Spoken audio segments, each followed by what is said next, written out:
Back to the business side, though. I mean, obviously, like right now, you've been focused for this many years on building brand. I mean, during the peak season, you guys were getting like 50 million views, more than like most teams. Yeah, just on YouTube, which is crazy. My goal now is like get big enough in business that I buy an MLB team one day. Out of spite. Yeah. I got this reputation for being a terrible teammate. It's not true. Never has been true. But that was the only thing that was said about me because the media had the only microphone.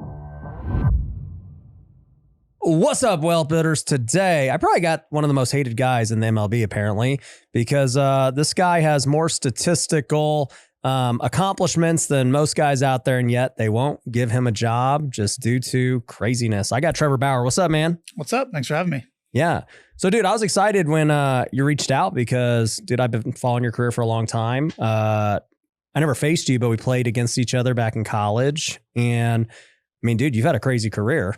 Winning Cy Youngs to, now being blackballed by the MLB, and, you got a huge content and business you're building and different products and other things in business. So I'm excited to talk about all of it, dude. Yeah, I'm excited to talk about it too. I'm more focused now, I guess, on the business side of things, and that's what lights my brain up. But yeah, obviously spending 30 years in baseball, it's part of my life. So yeah, well, I think we're going to spend a lot more time talking about the business stuff, but I figure probably most people tuning in to watch this or thinking about the baseball side. Yeah. So I guess I'll kind of recap. You've been out of the league now for what, 3-4 years? Yeah, it was summer of 21. So I guess we're 3.5 now. Yeah. About that. So you had a lawsuit with a girl and, MLB suspended you. And then all of a sudden, years later, it comes out that she was lying and now they're facing jail time and you've been exonerated, but people still none of these teams will still sign you. Yeah. Yeah. It's pretty good, quick summary of it all right there. Going through it, it was obviously not nearly as quick or painless as that was, but yeah, it's been a wild 3.5 years. Especially just seeing how the insides of like the legal system work, how long things take, kind of the inner workings of the business side of baseball and just like the evil in the world too. Like I just would never imagine that another human being would do that to someone, but then like seeing what was going on there, I was like, oh, this is crazy. I was very naive. And just to give context for those who don't know who you are, I mean, fighting your case that you were proved innocent ended up costing you how much money? In the tens of millions, probably in the teens, actually. 12, 15, something along that. And that's just like hard costs to fight it these last couple of years. Yeah. And then you lost how much from earnings? So I didn't get paid 37.5 from my Dodger contract. We're talking 37.5 million for those listening. Right. And then at the time I was earning an annual average value of 42.5 million a year. And I had probably 10 more years that I could have pitched at a very high level, not including inflation, probably 350 or 400 in future career earnings that I don't have a chance to earn now. That's great. And you've said to teams that you'll pitch for a league minimum. You don't even need 40 million. Dude, I've tried it. Like I'll pitch for league minimum with incentives. I'll pitch for an incentive, just all incentives. I was like, I'll donate my entire salary back to like your charity. That didn't work. Like, yeah. So teams that are, okay, pitchers are falling out left and right. Like friggin' everyone's arms are just exploding every year. They still won't sign you for league minimum. And then we were talking about this pre-show, but it's like, and even like the rebuilding teams won't even sign you. Even teams that's like, they have nothing to lose. Yeah. Yeah. I mean, you have kind of the teams at the bottom that you have a really big arbitrage deal here. Like you can sign me for league minimum, take a little bit of a press hit in a small media market with not much attention on it anyway. Like the press hit probably wouldn't even be it'd probably be like a 2-day news cycle at this point. And you'd probably actually get more positive press than you would negative out of it. But let's just, okay, fine. Assume that you get a little bit of negative hit. You pay me 0 incremental dollars over a roster spot that you have to fill. I bring a tremendous amount of baseball knowledge, not only for the organization, my teammates, but the fans around. Like my entire content strategy is around giving baseball information to young kids. Great in the community. And then you flip me at the deadline. You take the small non-existent media hit, you flip me at the deadline for prospects. Like you probably get $20 or $30 million of on-field performance during the time that I'm with you, quality wise. Yeah. You're looking at tens, if not hundreds of millions of dollars of arbitrage value for a team that's not doing anything. And then you look at a team that is doing something on the top end, like, okay, we can just add a Cy Young level pitcher. I'm probably one of the top 10 pitchers in the world right now. I don't say that as an egotist. I just look at the numbers and I see arsenals and like, I'm probably top 10. You can get that for league minimum and also go sign the best pitcher on the market and just have 2 Cy Young candidates instead of 1 for 0 incremental dollars. Yeah. It just doesn't, it doesn't make sense logically. There's so many reasons to do it. And the reasons that we're getting back on why not to do it are like. And you were making 30 million plus a year before all this. Yeah. And now they could have you for, what is the league minimum now? 750? 725, 750, something like that. Yeah. But you have to pay that roster spot anyway. Yeah. It costs you nothing. It literally costs you 0 additional dollars. Yeah. Yeah. It's not worth the risk, apparently. I clearly they disagree with me, but I don't think there is. Do you think there's collusion? Like these guys are just coming at, like, how can not one team try and take the risk? There's 30 of them. Yeah. I don't know. Like I like to try to speak about things that I know for sure. Yeah. And like have a backing, a reason for it. Logically, when I think my way through it, it feels like that's the only logical answer, but I don't know. Like, yeah, maybe 30 teams all just independently decide like, no, we don't want him around. I don't know. Before this, like I was a top free agent. I had every team in the league wanting me. And then after I like have 0 teams in the league wanting me for $0. So it's just like what, and it's been proven that like everything was false. It was all a lie. The people who accuse me are being criminally like charged and like investigated and stuff. Yeah. Like, I don't know. It's crazy. It's crazy. So before we get into the business side, I mean, so what's the plan at this point? I mean, obviously we're in the off season now. It'd be awesome if somebody signed you, but if not, then, you've been in Japan, you've been in Mexico. So just keep playing the game and keep building your business. Yeah. I'm 33. I'm about to be 34. I'm like right in the middle of my competitive peak. Probably got another like 3, maybe 4 years of really, really high quality baseball in me before I start to slip a little bit. So I want to do something cool competitively. I would really like to win the Sawamura Award in Japan. No one's ever won Cy Young and Sawamura. Sawamura is their version of the Cy Young. So that's one thing that I'd like to do before my career is over. I want to play winter ball at some point, play in the DR or play in Mexico or Venezuela or some sort of winter ball experience because it's such a big part of baseball culture and I just have never experienced it. So I definitely want to do that before I'm done. But yeah, outside of playing in the States and like trying to win a World Series, which is, I came in second, but haven't got a World Series ring yet. There's not really much left competitively that I can look, 5 years out in the future and be like, oh yeah, I'm going to be super excited about this. So probably play another couple years, 1 year for sure. Maybe more after that, not sure. But my focus is mostly on the business side. And of course, playing baseball and having the platform helps on the business side. So they kind of are married together in that way. Yeah. Well, what's interesting is like I said, I mean, I'm a year older than you. So I remember hearing about you in college and then obviously you're a high draft pick and, moved up quick. And I remember, since we were literally like down the street, you were at UCLA, I was at Cal State Northridge, and they would talk about you as like this quirky guy who's like doing all this weird stuff, all these weird throwing programs and strength things. And, lo and behold, 15 years later, like now everyone does all those same weird things. Yeah. It's all normal to go throw a ball as hard as you possibly can into nets and get velo and everything else. Yeah. Like, have you always been just kind of looking towards the future and trying to like get an edge? Yeah. So I'm not the most athletically gifted. I never threw hard. I never ran fast. I don't lift a lot of weight. Like I'm just not naturally like an athlete. I'm more of a nerd. Nerds are my people. That's who I identify with.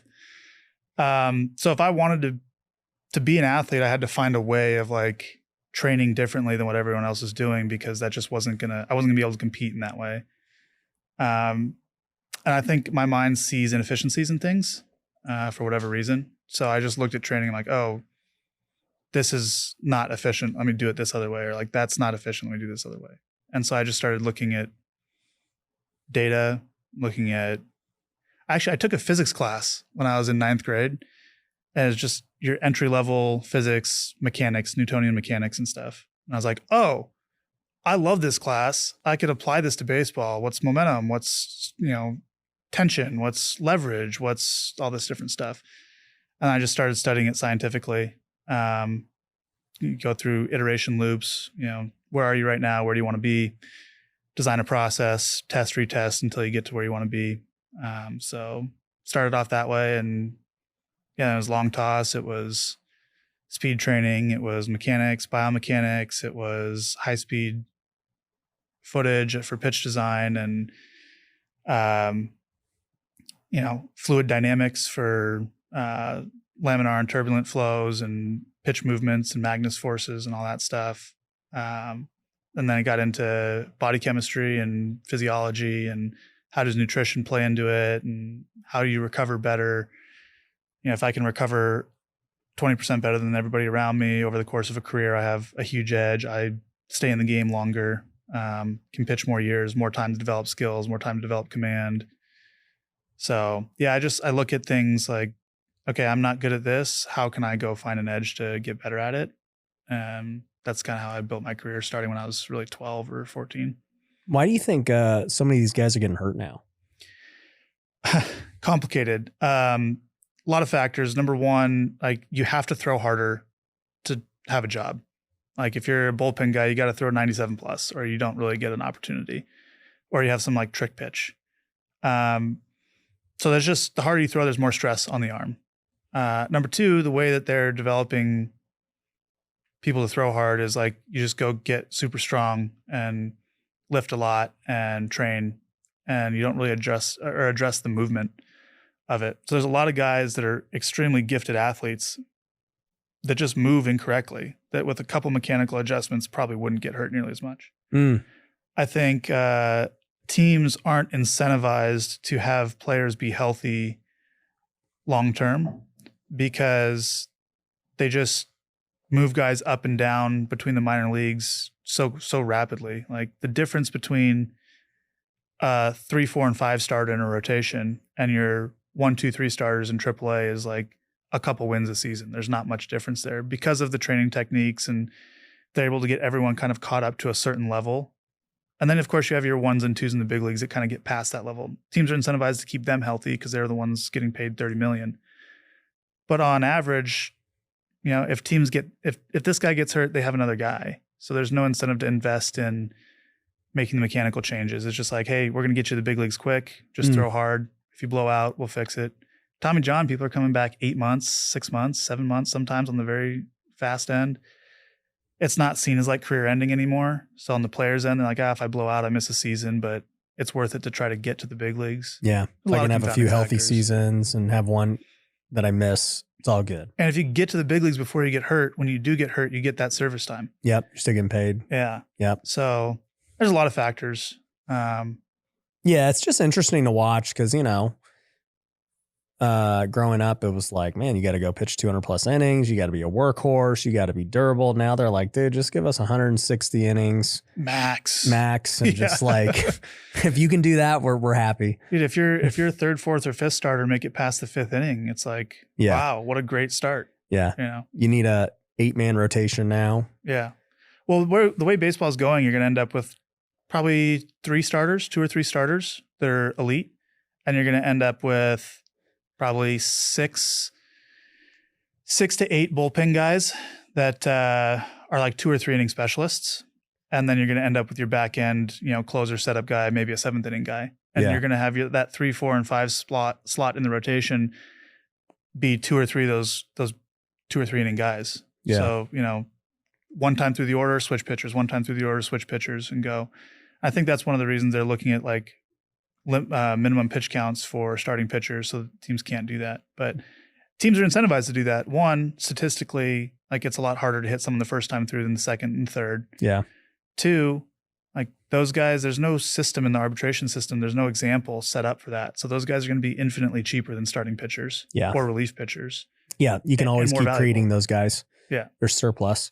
I think it's interesting too. It's like the NBA is kind of going through the same problem where they're talking about everyone has the same offense now. They all just shoot threes. You know, nobody has a mid-range anymore. It's not physical. And it's like, I think both sports are going through the problem of it's deviating so far from what it was the past 100 years. Yeah. And it's like, I don't know that anyone likes this. I mean, I see that it's better for winning. Yep. But, you know, is it good for the overall game? No, it's a good question because that's exactly it. You have data that came along and my people, the nerds, just looked at it and like, yeah, it makes no sense to shoot twos, like just shoot threes. Yep. Same thing in the NFL, right? It's like, oh, it makes more sense to just go on, you know, try to get two instead of kicking a field goal. Yeah. It's like that's statistically we're going to win more games. So how do you make it interesting when the answers are like pretty obvious? Like you have to introduce new rules or new constraints that then people have to figure out for a while, like how to get around them or whatever. Yeah. And then you end up with, okay, the baseball purists don't want that, but the sport's less entertaining and like casual fans like some of these rules, and you get the kind of the war of opinions going on. But yeah. Something's got to change. Yeah. I think there's things that everybody likes. You know, I think about like nobody liked the shift. Yeah. And it's like, all right, well, it's good that that's gone. I think pitchers did. Yeah, they did. But nobody cares about them. Yeah.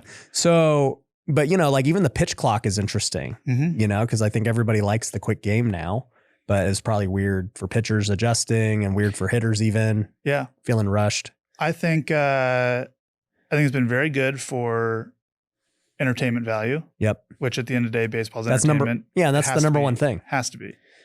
I think it's contributed slightly probably to pitcher injuries. The data says the quicker between like explosive bouts, the less time in between, the more risk of injury. And I just feel like it's so weird when you have games end on a pitch clock violation, like a walk-off, like ball that was never thrown. Yeah. Like is kind of weird.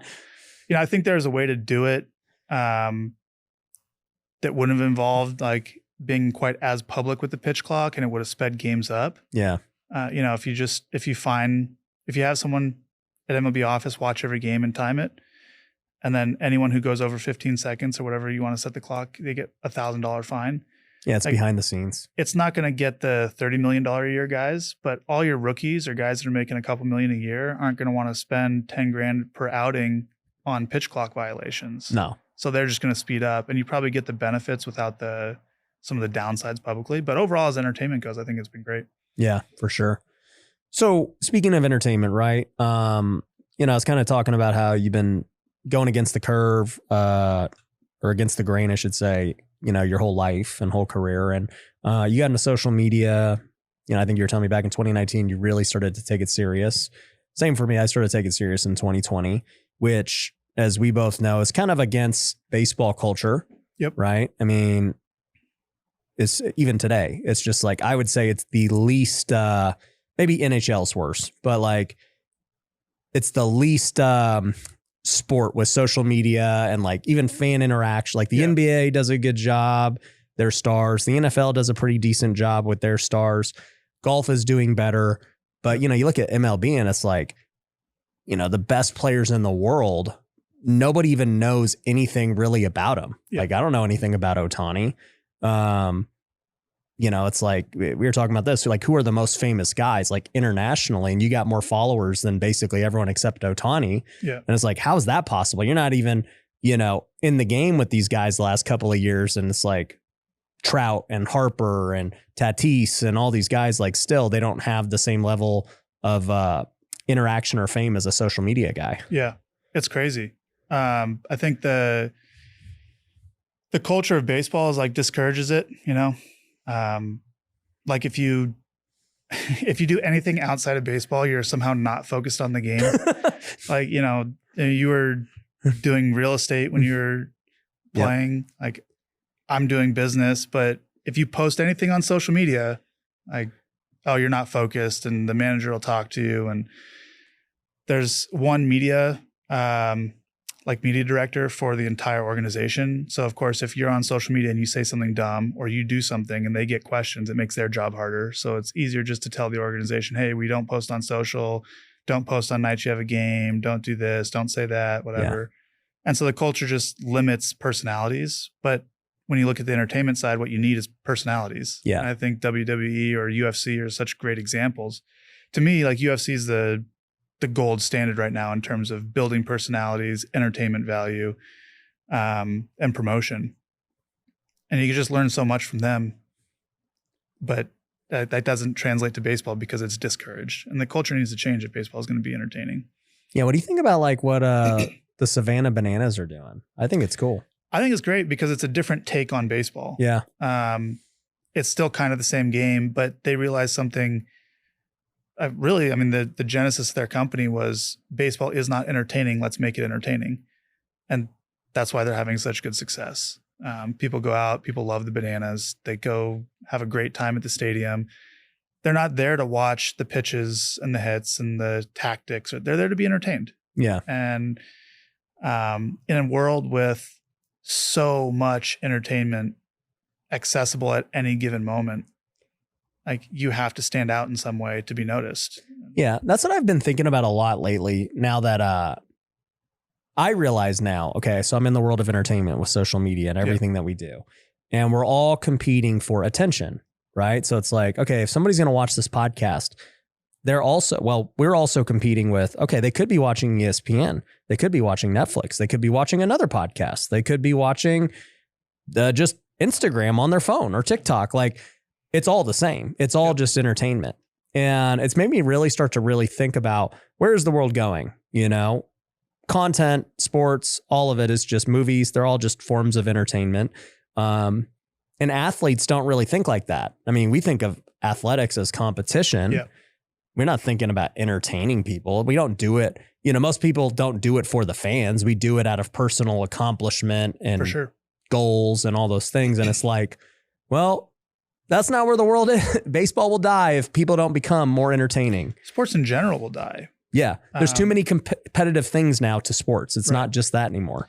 Yeah. It's, you know, in the early stage of baseball, like talk 100 years ago, it's like, you know, can you throw the ball to the plate and can you like make contact? And then you had to learn that, okay, maybe throwing a little bit harder and like hitting different pitches is important. And it's like, there's an evolution of the game. And now it's at the point where, yeah, you have to be good enough competitively, but you also have to learn how to do the entertainment side. Otherwise, it's just going to lose out to other sports that do that.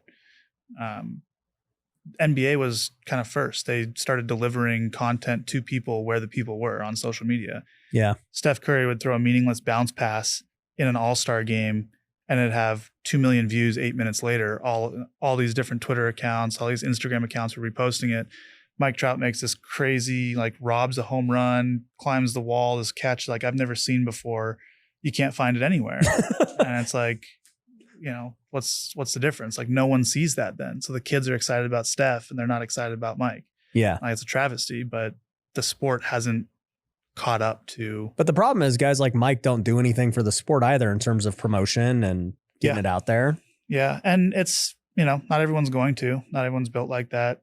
Yeah. I know he's taken a lot of criticism over the years for not like really being the face that he should have been. Yeah. How though? Like what resources was he given training on how to do it? Was there something built for him that he could? I mean, baseball is unique of all the sports. You play every day. If you're not playing, you're traveling. Like, you have no time you get to the field at noon. You don't leave till 11. Like when are you doing media if not at the field? And so if the sport, the teams, but dude, league, we have so much time.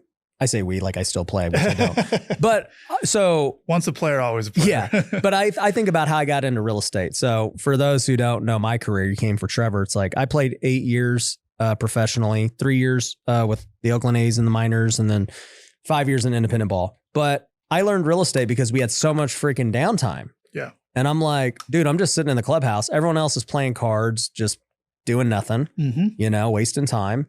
I'm going to just like go do something productive. Yep. And so I started, you know, reading books and doing deals. And all of a sudden, by the last 3 years of my career, I was flipping houses full time while I was still playing. Yeah. And I ended up flipping over 50 houses while I was playing. Which is crazy, by the way. Yeah, it is I don't know how you did that. But it was like, because I knew how much free time we had. Yeah. And I think back then social media wasn't this big deal. Right. But today everyone knows it's a big deal. It's like, dude, there's so much content to be made in all the downtime. For sure. If you figure it out for yourself. Yeah. But if the team is like, hey, we're going to take BP and then we're going to have 2.5 hours till game time. So from 5:30 till 7 for a 7:30 game, the content studio is open. Yeah. We're going to do a podcast with some players. It's going to be a 15-minute hit. We're going to run a show. We're going to do it. They could, and it would be great. Sure. There's so much time. College teams started doing stuff like that. I saw it in basketball. But the NBA guys are doing it. I saw Paul George, he had a podcast, but he was saying the same criticism, like the Sixers suck this year. And Paul George is over here making a podcast the next day. He should be working on but it's like, but that's what people want. Yeah. They want to hear what Paul George has to say about why they suck. Yeah, for sure. And for the fans, it's highly entertaining. It's like just a headache for the teams, I think. And it hasn't evolved to get to the point where they look at it as good. Like if the team sucks and you have a player that's pulling views because it's interesting, like at least you have some sort of value being generated for your team that year. Or you're just going to have Stephen A. and these guys just talking crap about your team. Dude, the sport punditry world is just, you got guys that like never did it, just talking crap about the people. Now I'm guilty of this myself. So I want everyone to know that I realize that I did the same thing, which is probably one of the reasons I'm in this position. But you have people talking crap about the people that give them a job. Because with no sports, with no athletes to talk about, Stephen A. he doesn't have a job right now. He's a sports pundit. Yeah. Like I talked crap about MLB. Now I don't have a job because I talk crap about my employer. I fully understand the irony here. I started my media company because media people were talking crap about me. So it's like the exact opposite. But yeah, like you sit there and you've never done it. You talk crap about the people that do it. Meanwhile, you generate views off of them doing it. And that's why Stephen A. is getting whatever, 30 million a year or whatever he's getting. That's crazy. And that's not to take anything away from Stephen A. He's done a great job at his job and like building a brand and a personality and everything like that. But he still talks about athletes for a living. Yeah. But I think that's why people respect the guys who played too. It's like you go see, it's cool to see. Baseball is doing a good job of getting former guys, like A-Rod's been pretty good. How about that? He goes from suing the league and getting like banished hired by the league. Yeah. 2 years later, he's like the face of their broadcasting team. Like that flip was crazy. Yeah, he wasn't even allowed to they like basically kicked him out of the last like 5 years of his career. Yeah. And now he's like all good. Killing it. Yeah, that gives you hope. If A-Rod could dude, A-Rod was probably more hated than you for sure.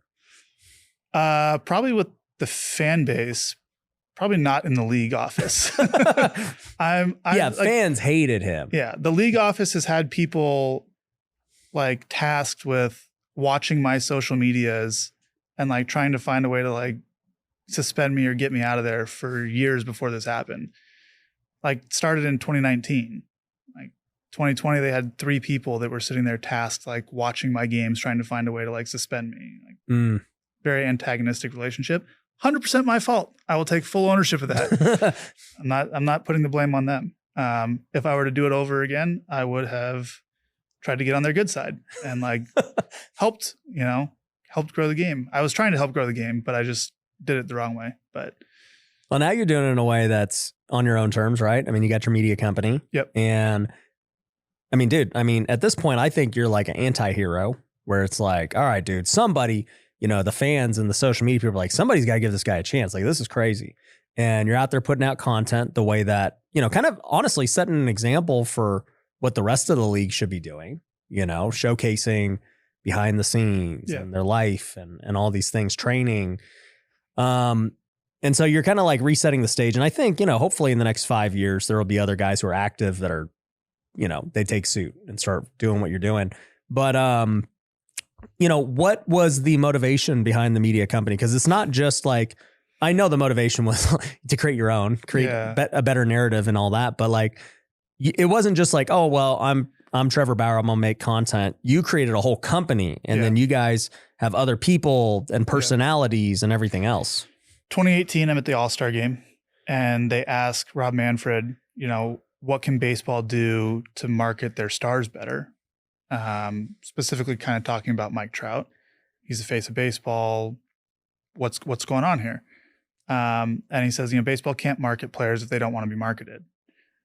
And at the time, I took it as, okay, he's blaming the players for not having independent knowledge of marketing, not being marketers, not being entertainers from the classical sense of content. Obviously we entertain on the field, but I looked at that and I was like, okay, there's a problem here. There's an inefficiency in this marketplace. Baseball players need a company that can make creating content for them easy, so therefore they can market themselves better because there will be content. I was like, if MLB is not going to do it and the union's not going to do it, I'll just do it.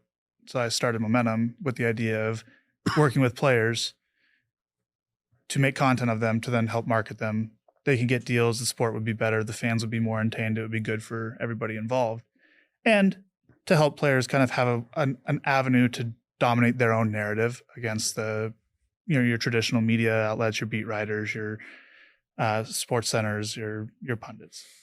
And then, now it's grown to where it's at now. We've had to pivot a little bit because working with, turns out it's not so easy to help players because there's a lot of red tape there. MLB wants their cut, union wants their cut.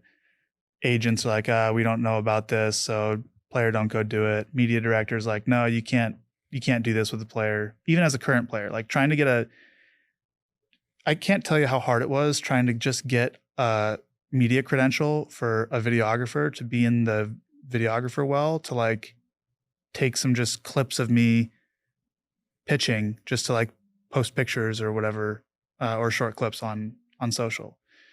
We started off doing some stuff with players where we'd be out, they'd be mic'd up during BP, because every time I watched those videos, I was like, these are great. I get to see a little bit of what players talk about. Got shut down real quick.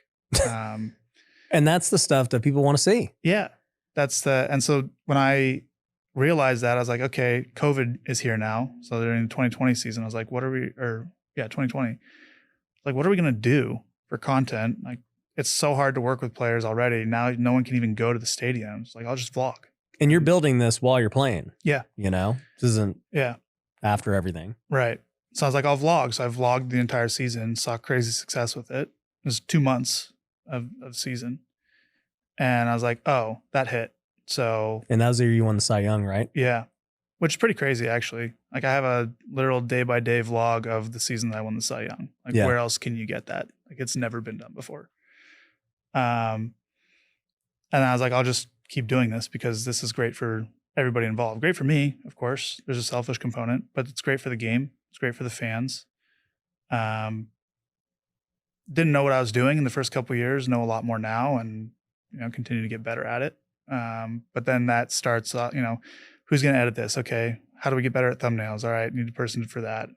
Okay, we're going to do this for 3-4 other personalities in our company right now. We want to kind of be the WWE in a sense of build our own superstars in baseball, make it super entertaining for the fans, but also good for those maybe former players that are getting done with the game that want to stay around it, maybe current players that. Yeah, how many players do you guys have on your roster now? We got so Eric Sim and Marika Lisick currently, and then we're in the process of hiring 2 to 4 more. We have some people doing part-time stuff with us right now as they're still training, a couple players. But over the next 3 to 5 years, we'll, probably be over 20, I'd imagine. And just dominate the baseball entertainment space on socials. So okay, let's take a guy like Eric. So he's not playing anymore, obviously. Yeah. And, he wasn't like a big league all-star or anything crazy, but he's become, really good on just social media as a baseball content creator. Yep. And we're starting to see these content creators get way more famous than the actual players. Dude, walking around in public with Eric is crazy.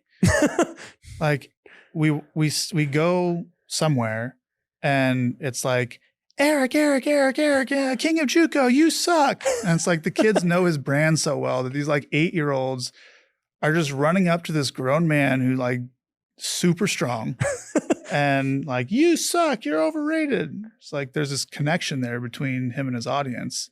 And I'm sitting there, like I have a bigger audience than he does. And I'm sitting there and they look at Eric and they look at me like, oh, Trevor. I'm like, this is so backwards, but it makes so much sense, you know? Yeah. So yeah, it's crazy. I mean, looking at the deals that he gets, like he's like, yeah, I was a minor league nobody for 7 years, not a single deal. I didn't have a glove deal. I didn't have this. I didn't have that. I become a content creator. I got batting gloves, bats, helmets. I got people sending me this, that, seeds, drinks, or whatever. It's like he's making more money on deals than the vast majority of big leaguers are right now. Yeah. It's crazy. Yeah. But that's the landscape. Yeah. I've seen it too, just play out with things like golf and all these YouTube golfers and good. And I mean, like I've seen it play out for myself as a guy who didn't accomplish much in baseball. And then all of a sudden, you know, I don't get recognized for anything in baseball. Right. And it's just like, well, this world of content is like so massive and it's bigger than the game itself, like for how people see you. Yeah. Well, you have a direct connection. If you watch a baseball game, if you watch a football game, like you don't see the person. NBA is a little bit different because you got close-ups on their face. You can see their face, their expressions. You get a little bit of it. Football, you're wearing a helmet. Like you don't see much. Baseball, you got a hat on, you're in uniform. There's 18 guys on the field. Like camera's not always on you. Content, just like when I put a vlog up and 1 million people in 3 days watch my vlog. 1 million people just spent half an hour watching me. Street clothes, where am I eating? What am I saying? How do I react to things? Like, feels like they know you. And that 30-minute vlog is probably more FaceTime than they get with you during an entire season. Yeah.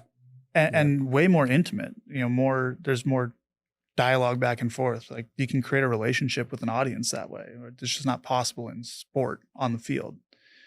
So it makes total sense. You know, you see people walk down the street and like, oh, there's my friend. Like, hey, what's up? And it just so happens that you've never met the person, but you just watch all their content. Yeah. You know, I met you earlier today, the first time we met. And I was like, oh, I've seen you in hours and hours of content. Like kind of have an idea how you dress, kind of have an idea like what your voice sounds like. It's like, makes it way easier to have a relationship like that. Yeah. So what do you think about, man, I think the future, as you're talking about it, I think about like they'll do the special behind the scenes things at like the All-Star game, whatever, right? And like they'll mic them up on the field and it's like always fun. It's like, I wonder at what point they finally do just make it part of everything where you're just always mic'd. I've been advocating for this for, let's see, we're end of 2024 now, so 6 years. How compelling would it be to have a premium service that you could tune into any game and hear, and you could just choose like which, you watch F1 at all? You ever seen? So, you know, you can like ride along with each of your drivers because there's a camera on the car. So you have these services you pay extra for. You know, okay, I want to ride along with Alonso right now. Oh, let me switch to Verstappen. Oh, let me switch back to Perez or whatever. Oh, what if you just do that for players on the field? And it's like you just hang out in the dugout with them. Or another way of doing it, put a 360 camera with a microphone like in the dugout on a seat. And then anyone could tune in on their VR headset and look to the right and there'd be like Mike Trout sitting there and you look to the left and there's Ohtani sitting there. And like, I've thought about that with VR a lot, especially like NBA courtside seats and like anyone can sit courtside. Anyone can sit in the dugout. Like I mean, that's for sure going to happen. Yeah. Like that'll be huge.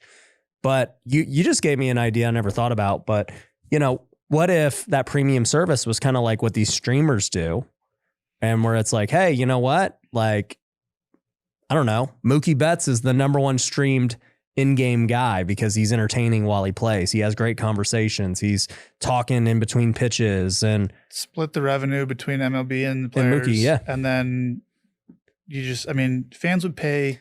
Oh, how much would you pay to be able to sit there and listen to Mookie talk 162 times a year, not including spring training and playoffs? Yeah. Like, so valuable. It's just like a Patreon. Yeah. Like, it makes so much sense if the players are on board for it, and the union won't let it happen because, okay, what if a player says something bad and it's live? Just delay it. I just, there's so many ways around this, right? Like anyone or just show the replays of what he said. Yeah. It doesn't have to be exactly live. Right. Or, I mean, there's another way to do it is you make why don't you do Hard Knocks throughout an entire MLB season with every team? And there's just like daily or weekly episodes of what's going on with the team. And you make a reality show out of it. Like baseball clubhouses are like a reality show. You have like personalities that get along great. You have personalities that don't get along. You got fights, you got this, that. Like at the point where baseball becomes an entertainment industry, that's the natural end to it, because that is it's been proven time and time again. That's what reality TV was, WWE was back before reality TV. That's what content creators are now. You have these content houses, you have streamers, that's reality TV. You have, just make that show and put it out for fans. It's not that hard to do. It's so easy. You could do it with, I've literally built the entire financial model because I was going to do it. Yeah. And that's what we were going to do with Momentum. Your problem is approvals. Yeah. You can't, there's no way I was going to get me of all people. I was going to get approvals, right? But like I built the financial model. It works. Like there's just, so I envision myself at some point getting whether it's an indie ball team or maybe a team like, running a team in Mexico or in Japan or. Bro, we should go all in together on indie ball team. I've thought about that. I remember when I was playing indie ball, there's certain teams that freaking draw good. I mean, they're drawing 5,000 fans a game. But if the Bananas were an indie ball team.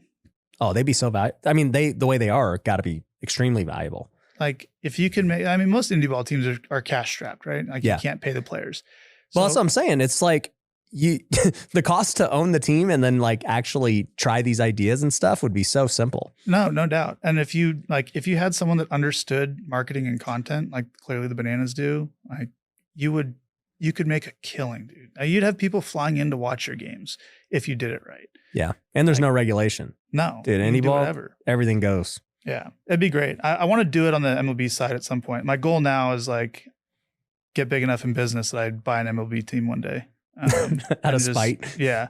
And just do all my, do all the ideas that I've had and just run it the way I'd like to run it on the training side, the, marketing media side, all that. Well, weren't the Bananas in indie ball or a low A team or something that got shut down? I don't know. I don't know their history. They might've been. You probably know more about their origins than I do on that front. Yeah, I think if I'm not mistaken, they were one of the teams that, because they like condensed the minor league system. Yeah. And I think they were one of the teams that got phased out, and it was like either become an indie ball team or become something completely different. Yeah. And they chose the better option. They did. They chose a really good option. Yeah. I want to interview that guy, the Tux guy. I think I want to hear how he did it. Yeah. It'd be interesting. Yeah. Like I want to know what the thought was, like what triggered in his mind that he chose this path instead of that path. Like what did he see? What did he, was it just an impulse thing? Did he see a hole in the market? Was he just like, I hate how, I don't know. It'd be interesting to hear. Yeah. I'll never hear it. So if you find out, let me know. Yeah, I'll let you know. They're not fans of mine, I guess, but someone send them this interview. We're both fans and I would like to interview them. Yeah. But I mean, so you're doing the media thing, right? And obviously your goal is for the media to become just like other media companies, whether it be like Barstool or ESPN or whatever, right? I know you're also getting into product lines because you don't want it just to be about the media and the advertising. You got a ton of different trainings and apps. So like, how do you think about that side of the business? I started audience first because that comes with like influence and narrative and market. And that was the initial goal, is to like entertain the crowd, make it better for players to dominate their narrative and market them. But it's hard to run content at scale. Like Mr. Beast has kind of like found a way to do it, but he spends so much. It's crazy. And like he even runs his content at like zero basically. And so I was looking at it like, okay, if Mr. Beast is going to be the biggest YouTuber, the biggest media star probably in the world right now, and he's going to run content at zero, there's probably not a hugely scalable, if I don't want to sell it. If Mr. Beast sold his thing, he'd make $10 billion or whatever. Yeah. But it's also going to include the businesses and things he created. And so I look at that, I'm like, okay, what is the momentum version of like the Feastables, right? Like, Yeah. what other parts, what products can we get into that continue on our mission of like making baseball more accessible, more entertaining, more enjoyable for the fans? And okay, what do baseball players do? Like they watch content, but they also play the game. So bats, gloves, helmets, batting gloves, we've thought about getting into seeds, supplements, like just kind of filling out everything around the space so that once people come into our world of content, they follow one of our creators as we expand our creators over the next couple of years. Like, and if you had every creator promoting the same seeds, the same supplements, that's kind of the idea. Every kid would be on it. Yeah. So we want to do that. And then with audience also comes like the two things that I got into baseball for originally. I loved it, of course. So it was a passion of mine, but I wanted to win 3 Cy Youngs. So there's a competitive side. And I wanted to change the way that the game was done training wise and make it like a better landscape for players, help solve the injury problem, stuff like that. So I have my app that players can get training programs. Right now it's throwing programs, but we're in the process of developing strength and conditioning, recovery, nutrition, supplement, like all that stuff to fill it out. So ideally, like fully evolved version, we have this media company with the biggest stars in baseball, eventually, hopefully all sports, do the model in other sports, but we're just really focused on baseball right now. But you have the biggest stars on the media side, advertising products that are better products than what's available on the market right now, help players on the entertainment side, on the playing the game side, on the improvement side, and train the new generation of players so that they can have the same experiences that I did in baseball. I bonded with my family over it. Like we have a really close relationship, spent so much time doing baseball together. Financially, I've had these business opportunities because of the financials that I've gotten through baseball. Yeah. It's given me, so much in life that I want other kids to have that same experience, or some of those same experiences. So I think audience first, so you have the eyeballs, entertain them, give them products that make them better, that they love. Yep. And grow it that way. The thing is, so like seeds and gloves and bats and all those, that's, that part's easy, I think. Kids would love it. I personally would love seeds. I eat seeds on the golf course. I crush seeds. Yeah. I eat them all the time. Seeds Road trips. And I actually think that seeds haven't really been solved well. I think that David and these big brands have been around for so long. Yeah.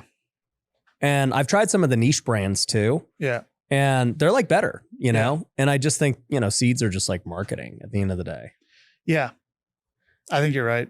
And seeds are seeds, like a sunflower seed, right? It's like, how do you flavor it? And then how do you position it? But then I think sourcing big seeds would be big. You like the big ones? Like yeah. Me too. The like tiny little seeds, you do all this work to get a little. Yeah. No. Yeah. That's why I don't even like David any. I'm like, okay, I grew up on David and I eat a David seed now and it's like so small and tiny. Yeah. And then I'll go have like a, I don't even know. Like, what are they called? Bigs or something? Yeah, like those are Bigs, big ones. You got Smackin', you got. I just tried the Smackin' ones for the first time. I don't like them. Really? I'm not a fan of them. Their like, flavors are just weird. Yeah. I like seeds that are crisp. Like I like a crunch to it. I find with some of the other flavors, you lose that because of the way they have to be processed. They're like a little bit, maybe like a wetter shell or something. I don't know. My favorite seed is like not even in stores or anything, but we had them in high A all the time. They're called Jumbos. Yeah. Those are my blue favorite. package. Yeah. Yeah. Those are the best. Them. Yeah. Those are my favorite. Spitz was the original dill pickle, so I like Spitz too. So you're a flavor guy. Well, I like original. Okay. I like original Jumbo the best. Okay. That's my favorite seed. Yeah, me too. But Smackin', I was eating it the other day and I was eating a churro one, a maple brown sugar one. Yeah. I'm like, dude, seeds weren't meant for this. Yeah. Yeah. I'm pretty much only original. I have tried a cracked pepper. Yeah, I like cracked pepper. Spitz cracked pepper's good. Yeah. But like the dill, the ranch, like you don't like it? I'm an original guy. Yeah. Yeah, original would still be my favorite too. Yeah. But like I think the products of those are simple and like they're super like yes, what Feastables is. They have to be seeds in my mind. Seeds are Feastables for sure. Or bubble gum. Yeah. Bubble gum would be good. Those too. are like the two staples of a dugout, right? Yeah. You got seeds and bubble gum. And dip. Well, I don't think the kids are going to have dip. Dip and shoe. Yeah. I mean, you got those two, but I guess now it's like the patches, the pouches. I mean, you're like your, dude, I just learned about that. Like people are now having like, it's called Zen or something. I'm like, so now they don't have Nick, or I don't even know what they're doing. Yeah. I don't even, well, because isn't dip like, it's banned. Apparently. I mean, everyone still does it. Yeah. But yeah, you can't, it's like advertising what's actually in the bottles that the players are drinking when they're not pitching that day.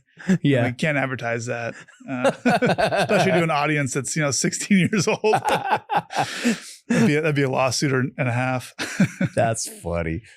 You know what's crazy too? I mean, you would probably know more than me, but I think like what's interesting too is like where all the supplements are going, especially like back, I don't know, 10 years ago, it was like, I was scared to take a pre-workout. Yeah. I'm like, I don't know, like this could get you popped or something. It's freaking creatine and NO explode or something. Yeah. And now. Jack 3D. Yeah, Jack 3D. I'm like, dude, Jack 3D gets you crazy, man. You remember deer antler? Yeah. Deer antler spray. Yeah. All these things were like crazy. And then now I look back on it, it's like none of these things really did anything. Yeah. Because now today, I've done peptides and now I don't play anymore. So I've tried multiple things now that I'm getting older. Like I'm on TRT. I'm like, yeah, dude, none of this stuff did anything. So I don't know. You know Chael Sonnen? You know that name? No. He's a former UFC fighter. Okay. Runs like probably the biggest like UFC podcast and just one of like big media. He talks about it all the time because he got popped for steroids when he was, and whatever else, when he was fighting, along with vast majority of the guys at that time. And he's just like, yeah, you want to say that you're in the sauna and you're doing this and you're taking your creatines and your proteins, like doesn't do anything. I know. Like, take it from me. I've done everything in the book. Yeah. He's like, this does nothing. Like, I can tell this guy's on this guy's on that. It's interesting listening to him talk because he's like, I kind of had the same experience. Like, dude, I can tell, like I gained 15 pounds of pure muscle within 2 months. Dude, I'm 35. Yeah. I eat. So I have a meal delivery service. So I get blood work done. I'll get like 30 vials of blood drawn. Yeah. Sent to a lab, analyzed for micronutrients, hormones, like the whole thing, like as in-depth as you can get. Yeah. I get a customized supplement program. I'm taking like 50 different pills a day. I get a customized meal plan. I follow it to a T. I mean, it's down to like 5.5 grams of fatty protein at 12 o'clock. Send it to a meal delivery service. They make everything for me. It's great. They do a great job. Makes it super simple for me. I just eat my food, take my supplements, right? Still can't gain muscle and still can't stop gaining fat. Still have a dad bod. I'm like, I cannot, like since 2014, I was 14% body fat. And every year it's like 1 or 2%, just keeps climbing up. I've weighed in coming back from Mexico. I was like 23.5% body fat. And I was like, this is just crap. So I was like, get back on exercise and eating and all this stuff. And I can't, like my body's just like, nope, not going to do it. And I know as soon as I'm done playing baseball and I get on the actual good stuff, I'm going to be like, oh, now I'm back at like, 16%. Oh, you get on the real good stuff. Yeah, I'll get on the stuff that actually works and be like, okay, yeah, now I feel way better. But how much do you think that's in MLB these days? Like undetectable stuff? Not a whole lot, honestly. But it's always going to be there some. Yeah. You have, because the new thing is always ahead of the testing. Yeah. I think a lot of times guys are, taking stuff that they may not even know is illegal. I think guys get caught up in this. Like they're taking something that's not technically illegal. Like you check the banned list and it's not on there, but it's a derivative of something that might be, but they don't know. And then they take it and then a test comes out and MLB's like starts testing for it without, because you never know exactly like what types of testing they're doing, right? And so then they get caught and like, well, it wasn't illegal when I was taking it, but then I don't know. So I think guys kind of get caught up sometimes. I think the number of people that are actively like trying to cheat the system is very, very low. Yeah, which is good. Yeah, I kind of look at it today, anyways. And I mean, when I was playing, man, was that 2017 was my last year. I mean, so in indie ball, they don't test for nothing. So everybody was just like, Oh, Mexico. yeah, in Mexico, nobody cares. Yeah. And That was wild. Like seeing some of the stuff down there, I was like, oh my goodness. Like, yeah, what? just right here in the clubhouse. Just let's go. Yeah.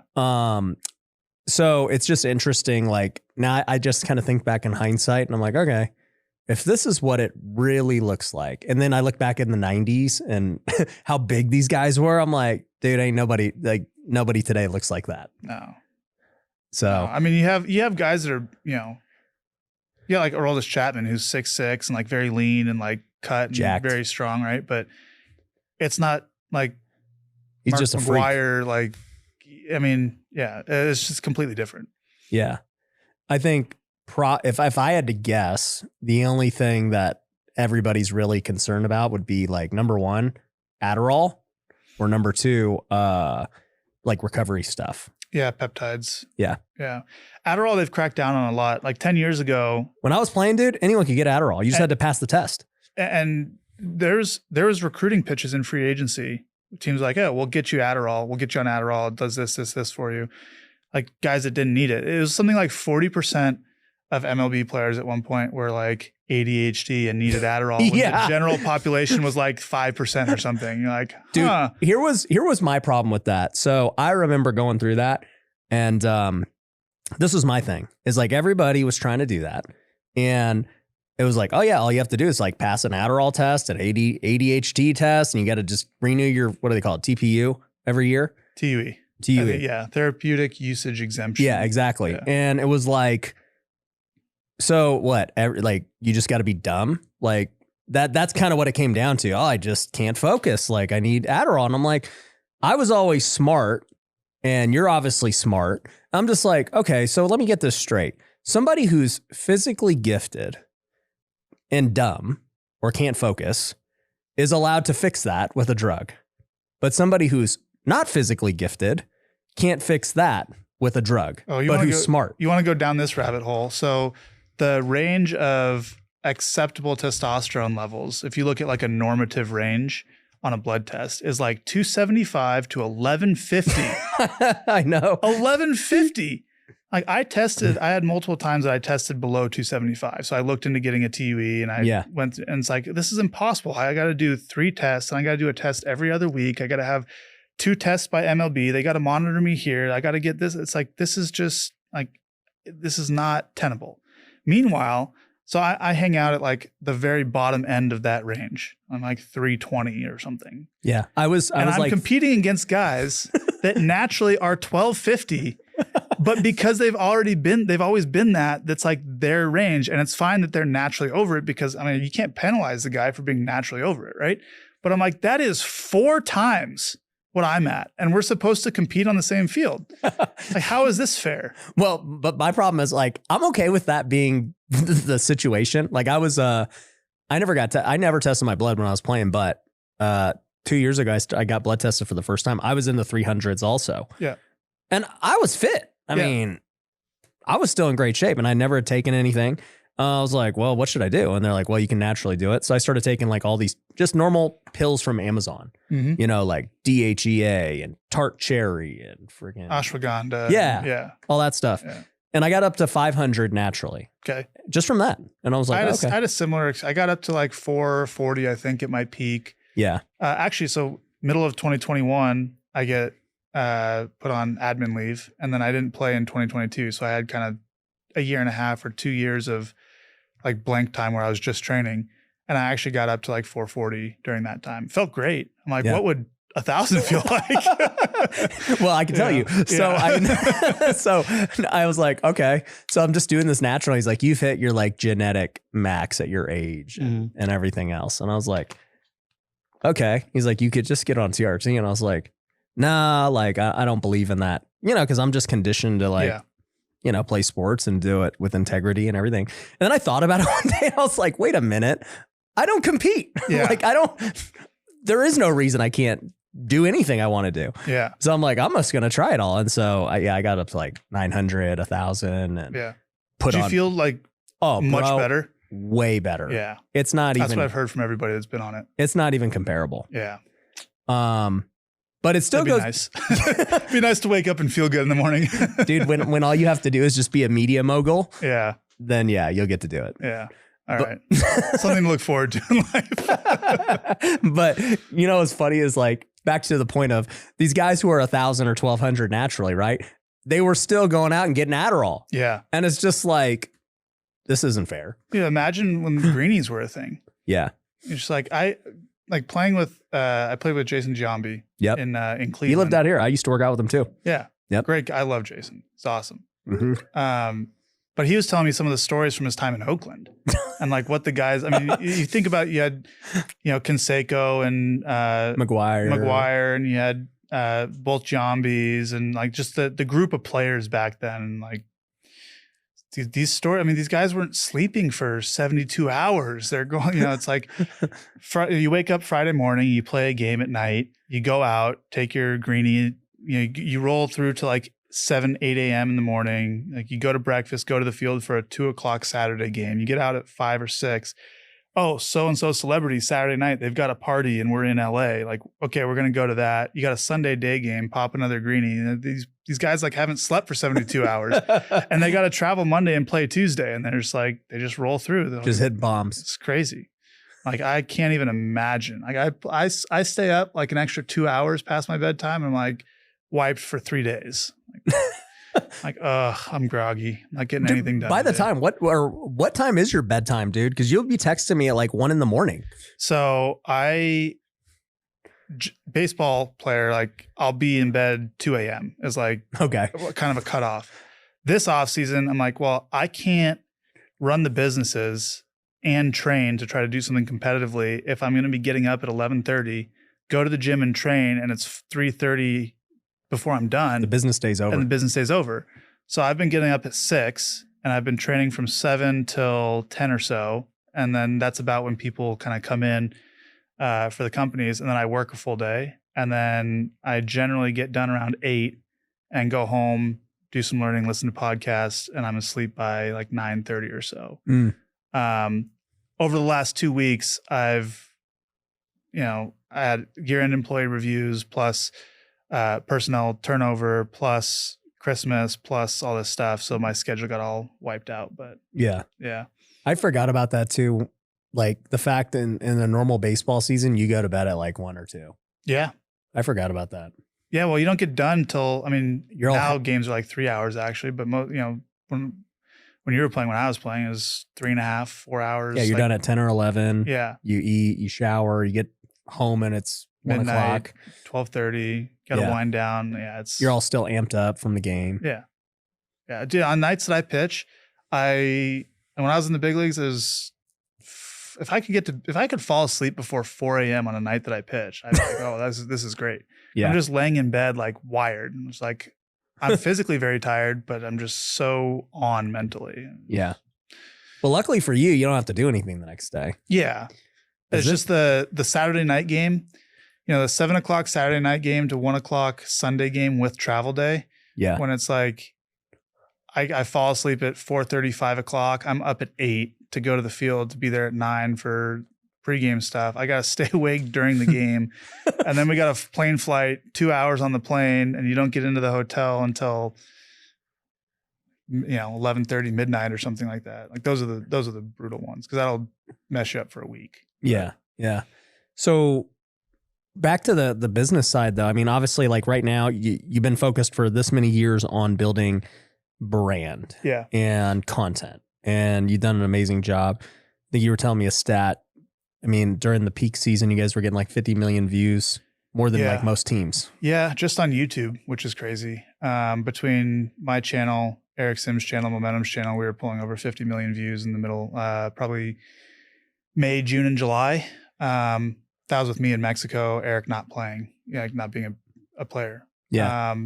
And like my channel was outdrawing just on YouTube alone, all but 3 MLB teams when you would combine their daily streaming plus TV views for the games. Mm-hmm. I was just behind the Phillies, and then I think it was the Yankees and the Dodgers that were ahead of me. Eric's channel in peak season was outdrawing every single one. Just on YouTube alone, not including Instagram, TikTok, Short form, all that stuff, which is crazy to think about. But why do you think Eric's channel, because you said you guys started working together when he had like almost nothing. Yeah. Like, why did it grow so fast? So we've, between my channel, Momentum's channel, and Eric's channel, we all kind of started not knowing what we were doing. I had a head start because I was the pro athlete. Yeah. But we've done a lot of iteration. Like, okay, let's post 3 times a week. All right, this is wrong. That's wrong. Okay, let's drop down to 1 time a week. That was when he saw like his first big jump. It's like, okay, let's put effort into 1 video instead of making 3, like just to You're talking YouTube's. Just YouTube, yeah.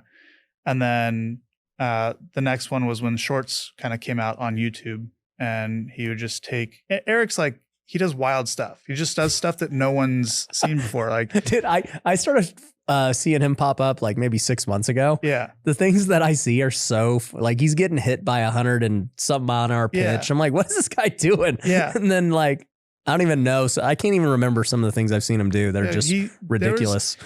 He's like, I need a video. This is when we're posting 3 videos a week on his channel. And this is what made us go to just posting 1. He's like, I need a video for Friday. What can I do? It's like, I'm going to test out a cup by shooting myself in the nuts with ink, like from like 10 miles an hour all the way to 100 miles an hour.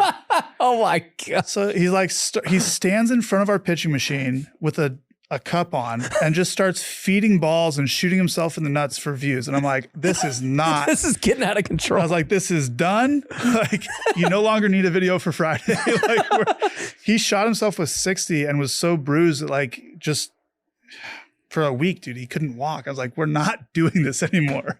We need to get better at making like good storytelling content. So then it was like, not okay, just pranks. And yeah. It's like, what's a good hook? What's a good narrative structure? Like, how do we come up with an idea? What makes a good idea? Like, why would people watch this? Can they get it somewhere else? If yes, probably not a great idea. Like, let's come up with something better. And so we iterate through that. And then it's like, okay, how do you package this better? So what's the psychology of the human brain, or like what makes something interesting? Cognitive dissonance. Like, can you put something that like grabs their attention, but then something that's like, wait, how's that possible? I have to find the answer. Yeah. Thumbnails. Like, how do we make better thumbnails? Okay, let's get someone for that. How do we make the shot better? Like, if there's clutter in the cage versus no clutter in the cage, like you don't really know, you wouldn't think that it matters, but like it does. Yeah. How's the lighting? Like, is it different color lights, or they're all the same? Just little things like that. And we've iterated through it. Is he out in Phoenix too? Yeah. Oh, okay, got it. Yeah, he's in Phoenix. Everyone that works with us lives there, works out of our headquarters. I bought a big building.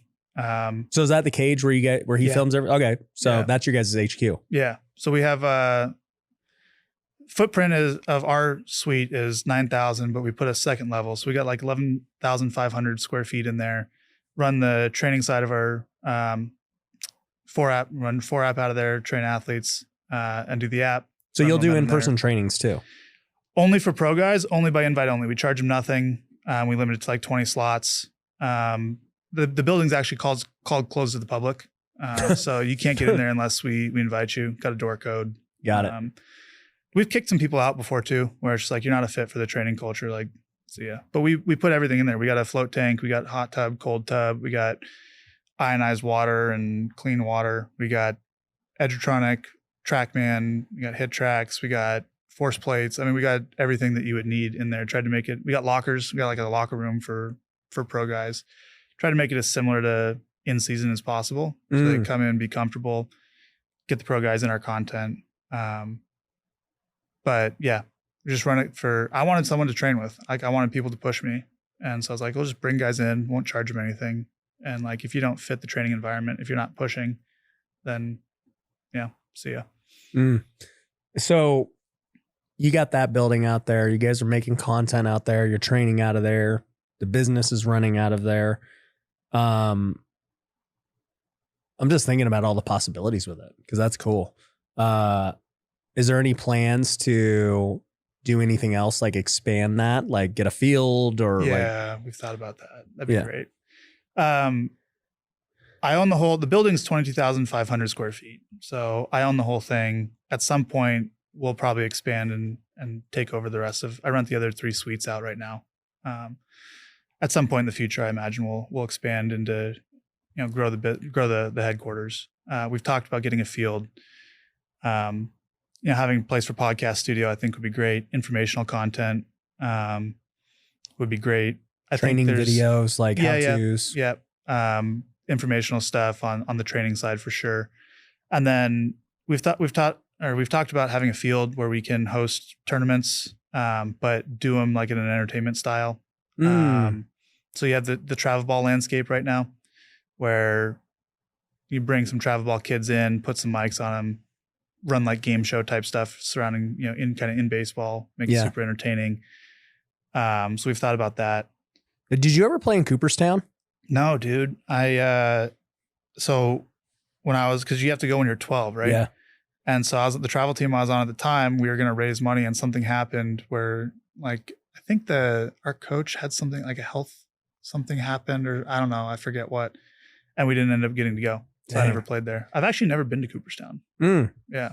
Yeah, dude. That was one of the funnest things I ever did in my life. Yeah. And I just think about like what you're saying, what you're describing, and it reminded me of that, because it's like, they make like all these little replica fields, and it's this cool thing for the kids. They got bunk beds and dorms. And yeah, I think of what Mr. Beast is doing with his Beast games right now. Yeah. And I just think that I'm really interested in like the human dynamics when you put a group of people together and you make a group of travel teams together, reality show. Yeah. Cause you get a little bit of the Little League World Series, because they also kind of stay in the dorms and the bunks and get a little bit of it. Right. But if you have high school teams that come out, you're like, okay, like I really want to do a video. We're trying to figure out how to make it work with NIL, but 20 high school kids compete for a college scholarship in baseball. Like, I think it'd be electric.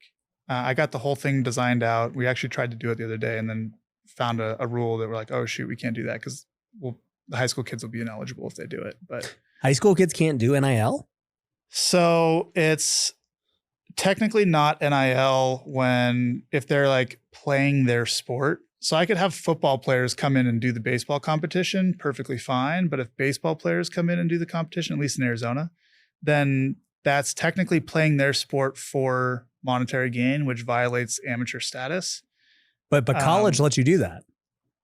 I know. I was very frustrated about this. I'm going to make it work at some point. But I just think like imagine like high school teams, you invite, 16 high school teams in for 2 months, and you have them training.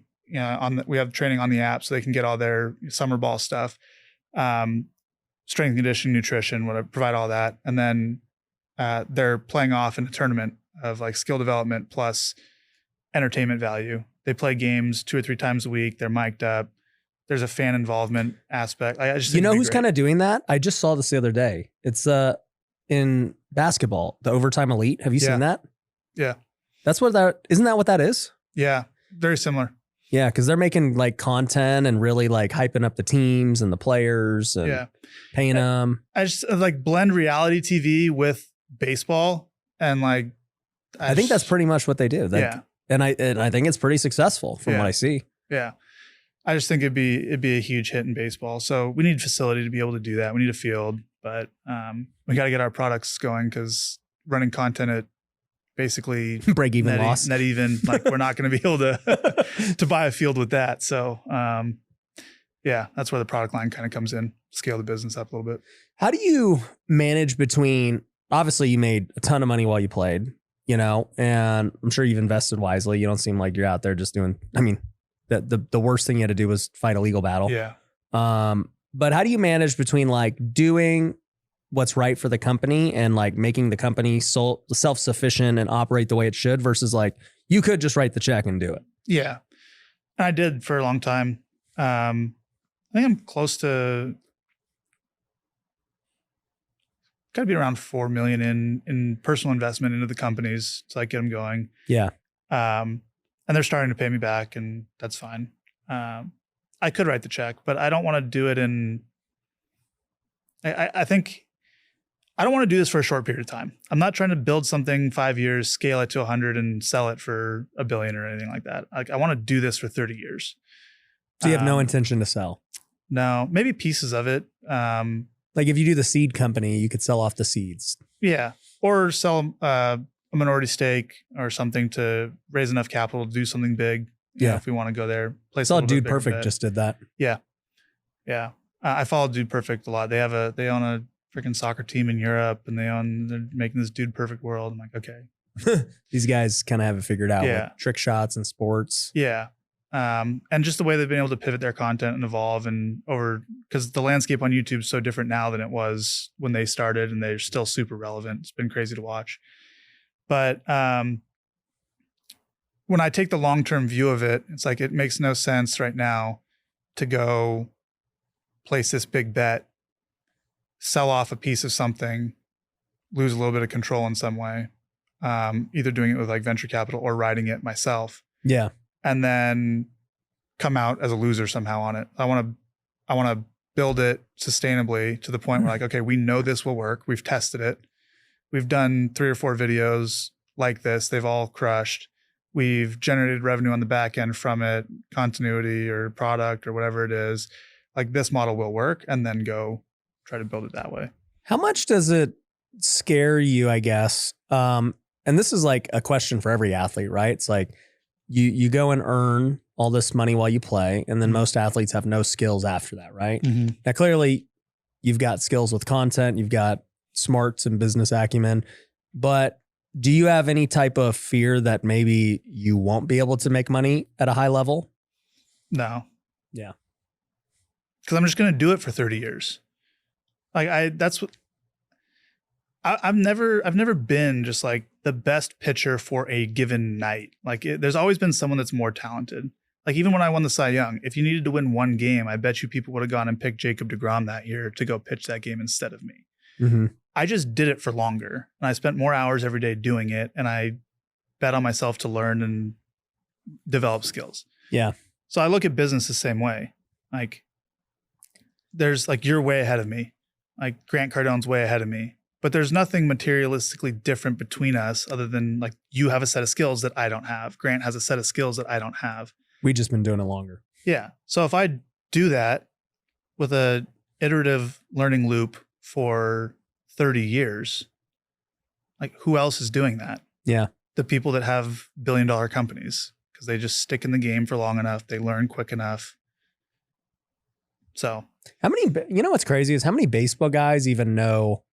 Real estate investors, I found a brand new way to create cash flow that's better than anything else I've ever done. It's better than rental properties, Airbnb, my flipping business, multifamily. It's the best thing we've done yet. It is building an automated wholesale business. Now you might be saying, Ryan, how do you build an automated wholesale business? Well, what if you had the same exact leads that I get every single month? What if you had a sales script that was so easy to close deals over the phone that you could do it all across the country? And what if you could sell your deals directly on the MLS without a real estate license and without having to actually own the property and getting top dollar? Well, we do that with this new method. And I made an 11-minute video where I go over how it all works, how you can start doing it today. So if you want to go see that video, go to wealthyinvestor.com, go click the case study and see what I'm talking about. Who Grant is, or, you know, guys like me or whoever else. Like it's very rare. Well, if you look at my YouTube feed, it's all business marketing, guys. business, products, like stuff like that. There's no baseball.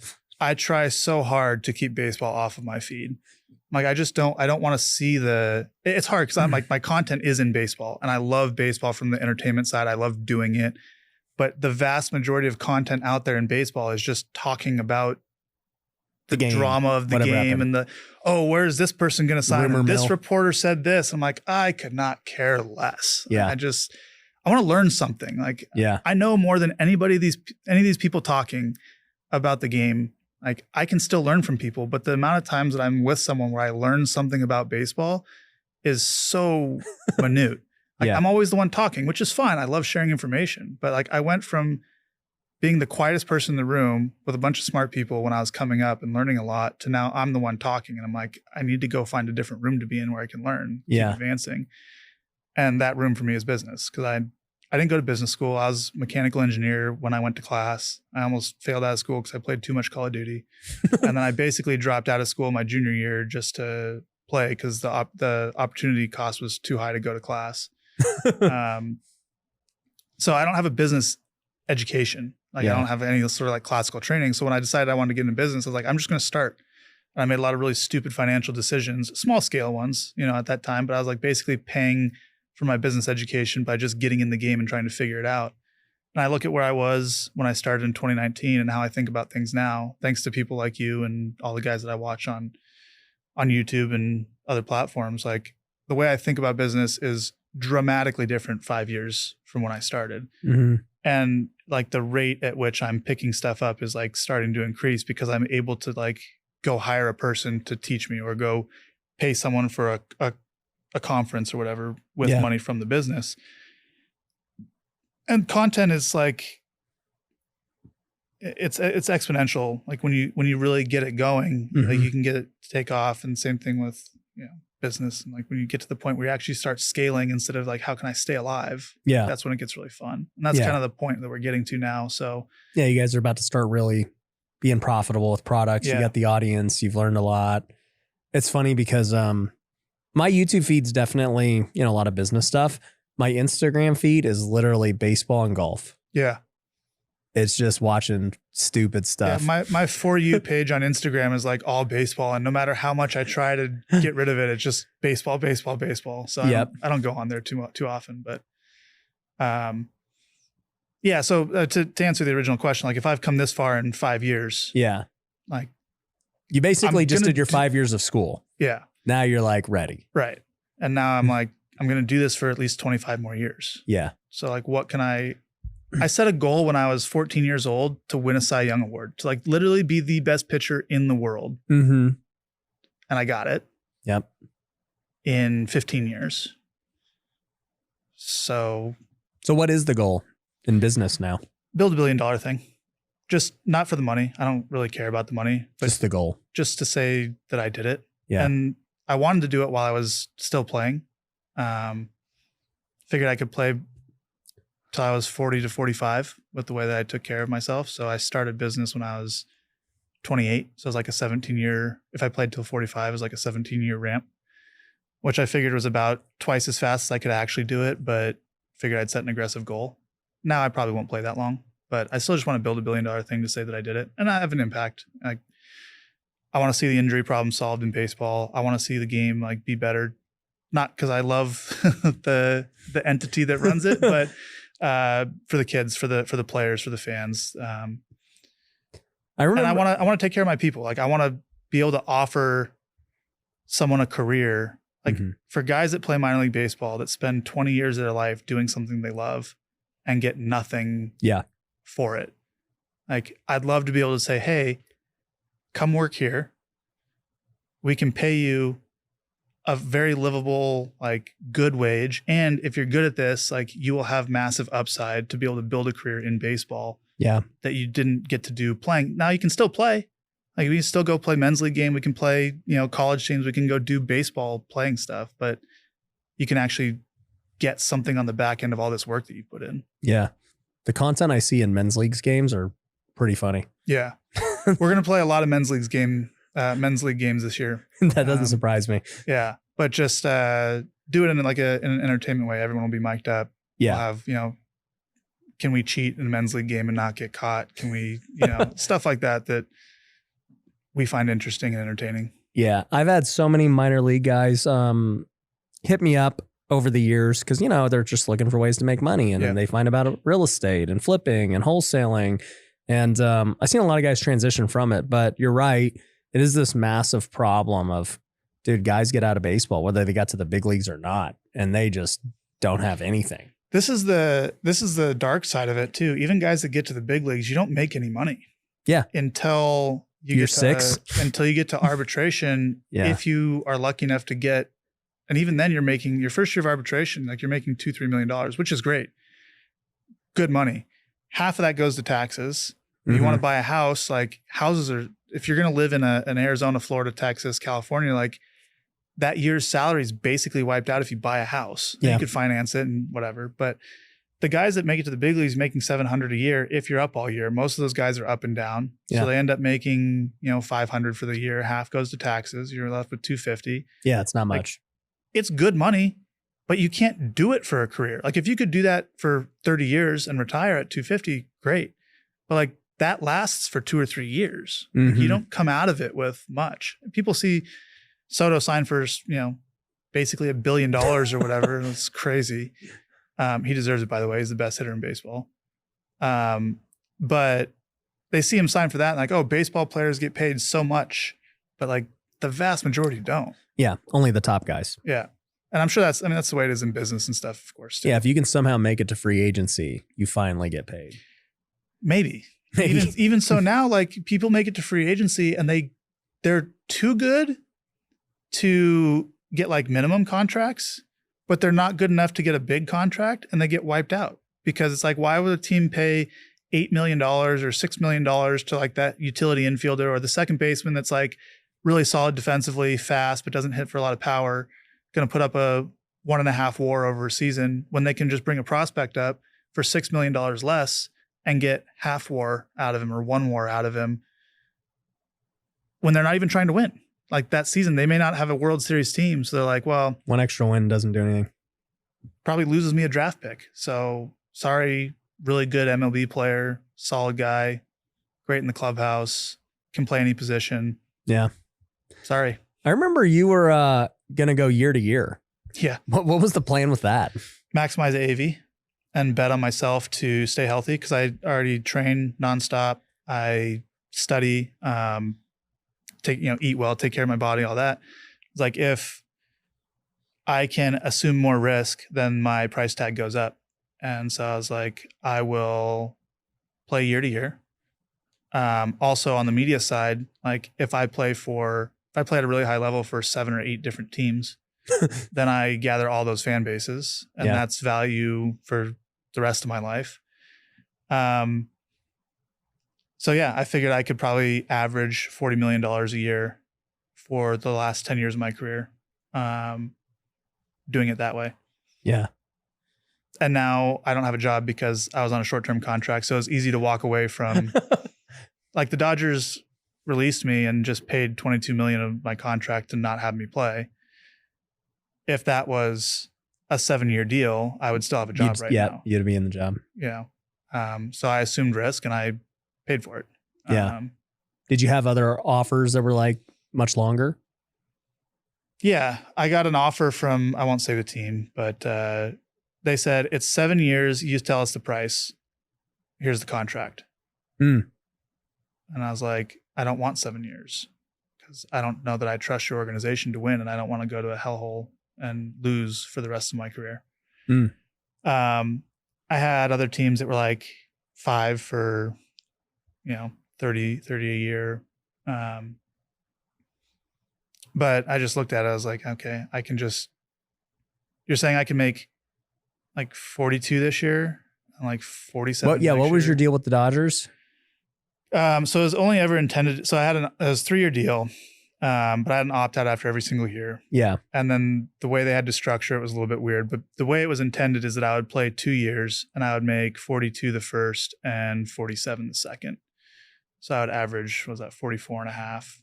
And then I would opt out and be a free agent. Or, if things were good there, renegotiate. We were actually in the process of like renegotiating another like 2-year deal when all this stuff came out. And the price tag on that was higher than the first one. But yeah, then I got lied about. Then I got blackballed. And now I don't have a job. Do you regret not taking the long deal? No. I don't regret a lot of things because I just look at them as learning experiences. It's probably a detriment. Like I probably should regret certain things, but I learn lessons. I learn very quickly. And I've grown up my entire life like searching for failure because that's how I push myself to improve. I'm a much better person now than I was. I think I was a really great person before. I'm a better person now. I know a lot more about business. So if you look at it, like, yeah, I lost $400 million in career earnings because I didn't take a long deal. That number probably would have come down. I easily could have signed for 300 or 350 for 10 years if I wanted to.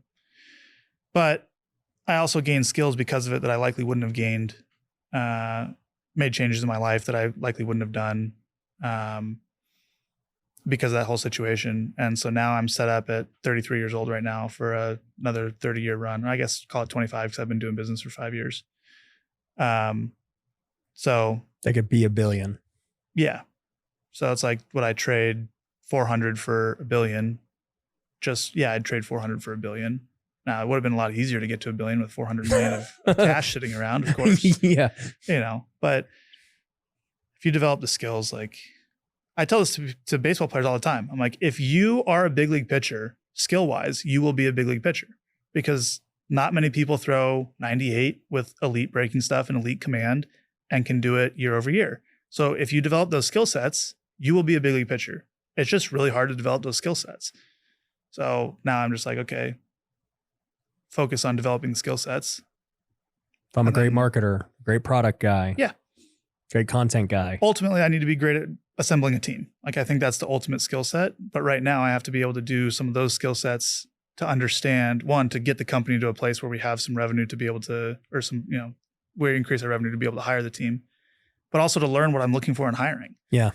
So yeah, it's just like, you got to learn to throw first, then you got to learn to throw hard, then you got to learn to throw a pitch, then you got to learn to command it, then you got to learn to sequence it, then you got to learn to stay healthy, like just nonstop learning.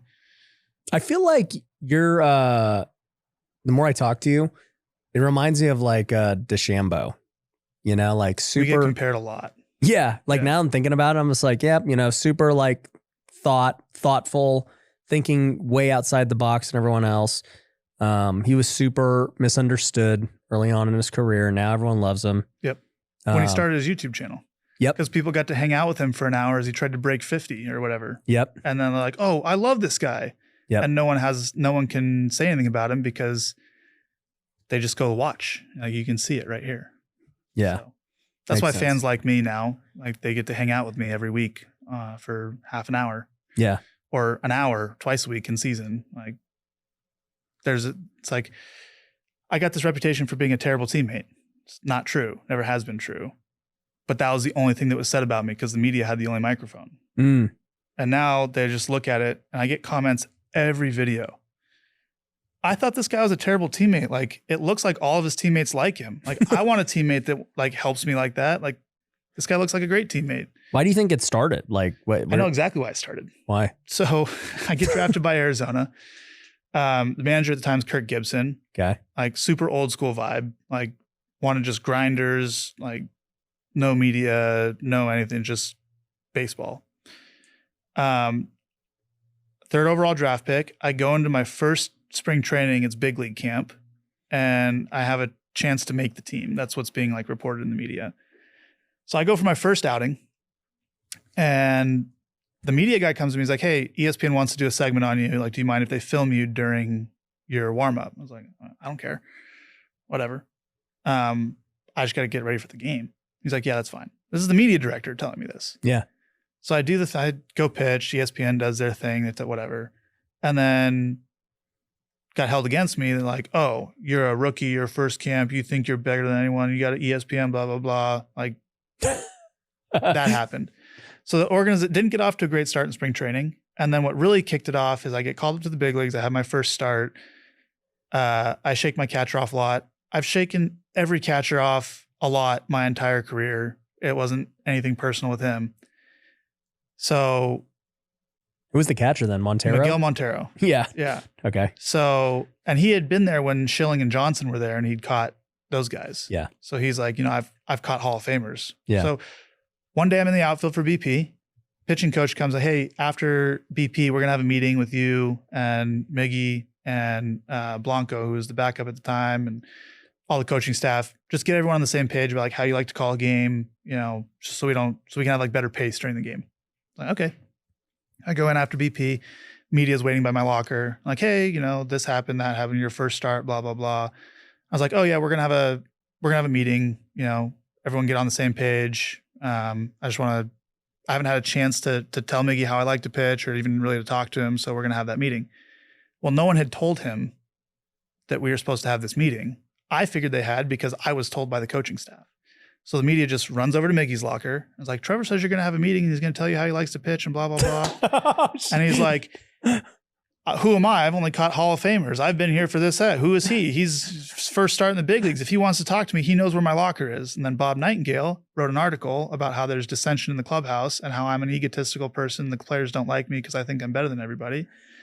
And then that kicked the whole thing off. From that day forward, I was a bad teammate, and it followed me everywhere I went, and it still follows me. Everyone still today is like, oh, he's a cancer in the clubhouse, when like I have great relationships with all my teammates dating back like to 2014. Like it's great, but there's no one to say anything different. And, you know, players aren't going to come out and say, Mookie, like, God bless Mookie, I love him, came out and said like, yeah, he's great in the clubhouse, wants the ball, I want him on my team, like he should get another chance. And yeah, MLB freaked out because MLB gave Mookie a little slap. Yeah, actually, because he was going off script or whatever. But yeah, and that's how it followed me for my. I mean, I still have the reputation of being a cancer in the clubhouse for literally no reason. Yeah, that's brutal. It's baseball. That's the culture. Like it is. It is. But it's crazy. But I think, you know, hopefully it changes in the next. I mean, not just for you, but I mean, like you see it like with all the young guys and pimping home runs and, you know, emotion. I think it's great. Yeah. Because that's what kids like. That's what they want to do. What is shareable on social media? Yeah. Is kind of the question you have to ask yourself right now. If you want young kids to get into the game, you have to get them to watch your thing on social media. What's going to grab their attention more than Fortnite or whatever the hot game is at the time or whatever else? Yeah. Well, it's like someone doing something different, someone doing something cool. Preferably, you would have villains and, you know, like baby faces, if you want to use wrestling terms, and you'd have controversy and you'd have rivalry. Yep. And that's why when I was with the Dodgers, there was rivalry between me and Tatis and me and San Diego. And it started when I was with Cleveland and with the Reds, me and Bregman, me and the Astros. It was like, there needs to be some of this. There needs to be some conflict. It's a good thing. Yeah. I mean, that's why the Yankees Red Sox were that way for so long. It made it so compelling because everyone believed these guys hate each other. Who knows what's going to happen? Yeah. And that largely has gone away because MLB has tried to like, oh, we want to be like a family brand, which is fine. Like take it in that direction if you want, but you just lost a lot of what made the sport super compelling. Like when MJ would play, you know, the Pistons or whatever. Yeah. And it's like, I got to watch, something's going to happen because these guys hate each other. Like what's going to be makes it way more compelling. UFC obviously is built for that because it's one person on one person. And you can, talking crap to each other. And but look how compelling that is. Like that. I mean, they're the fastest growing. It's crazy how fast UFC's grown. Mm-hmm. Because of that, you have conflict. You have, So the last thing I was going to ask you too, I was thinking about this when you're talking about your app. It's like, how do you start training people virtually in a sport, any sport, you know, where it's like, it really is hands-on. Like I understand the nutrition plan, a workout plan. Like, I mean, I do both of those virtually, right? But like mechanically. Yeah. So the biggest problem in pitcher training right now, I assume it's the same in hitters. I just know pitching way better because I've done it. Kids do the work. They show up to practice. They're willing to put in the work and try and do drills and take reps and all that stuff. They just don't have the right information and they don't know what the right drills are to do. So it starts there. Like you have these, this is the way that we do it. Send us a video of you pitching. Yeah. We get 2 videos, front or side angle and back angle. What are the flaws that you have in your delivery? I can identify those very quickly. You're doing it. Yeah. Right now. Yeah. Okay. Eventually, like we're training AI models and stuff. So eventually when the AI model is better than me, it'll take over. But right now, you don't even need to hire coaches. AI will be able to do it. Yeah. That's crazy. There's already AI companies that can look at video of your movement and turn it into data, quantify it. And then you can just like look at those numerical values and train another AI to recommend proper drills and training progressions and whatever. But so right now I look at their mechanics and I'm like, okay, you have these flaws and these are the drills that you would need to do to fix those flaws and put together a training program for that. Now our training programs are built on daily readiness scores as like the base layer. So every day people check in with like 9 or 10 subjective questions. Yeah. How'd you sleep? How you feeling? How sore are you? Stuff like that. If you have more data, like I collect like 50 metrics on myself every day. grip strength and shoulder internal external rotation strength and jump height and eccentric duration of jumps. And like I've done urine and saliva and blood every single day. Every day you test your jump? Yeah. It's a little bit intermittent the last couple of years. But for like 4 years, I traveled with force plates, tested my jump. I tested my blood every day, saliva every day, urine every day. I have this massive like data sheet. Nobody else is doing that. No one's doing that. But so we've distilled it to where you like answer some questions, but we can handle larger data sets if you have them. Having these kids test their blood every day. No, yeah, can you imagine? I don't think we can do that.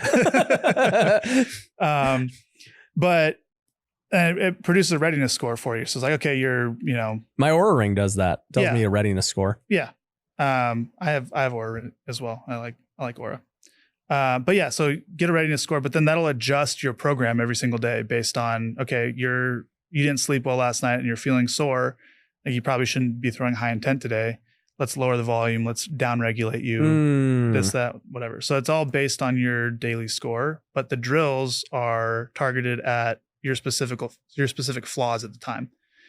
And the vast majority, I have a MOP framework, like mop the floor with your competition. So the first part is movement. You got to get your movement right so you're not hurting yourself. Then you have to optimize that movement. So like you can probably get more force production out of the front leg and more drop in the back leg, more shoulder hip separation. And then you have to do performance, which is throw hard, learn a new pitch, like on down the road from there.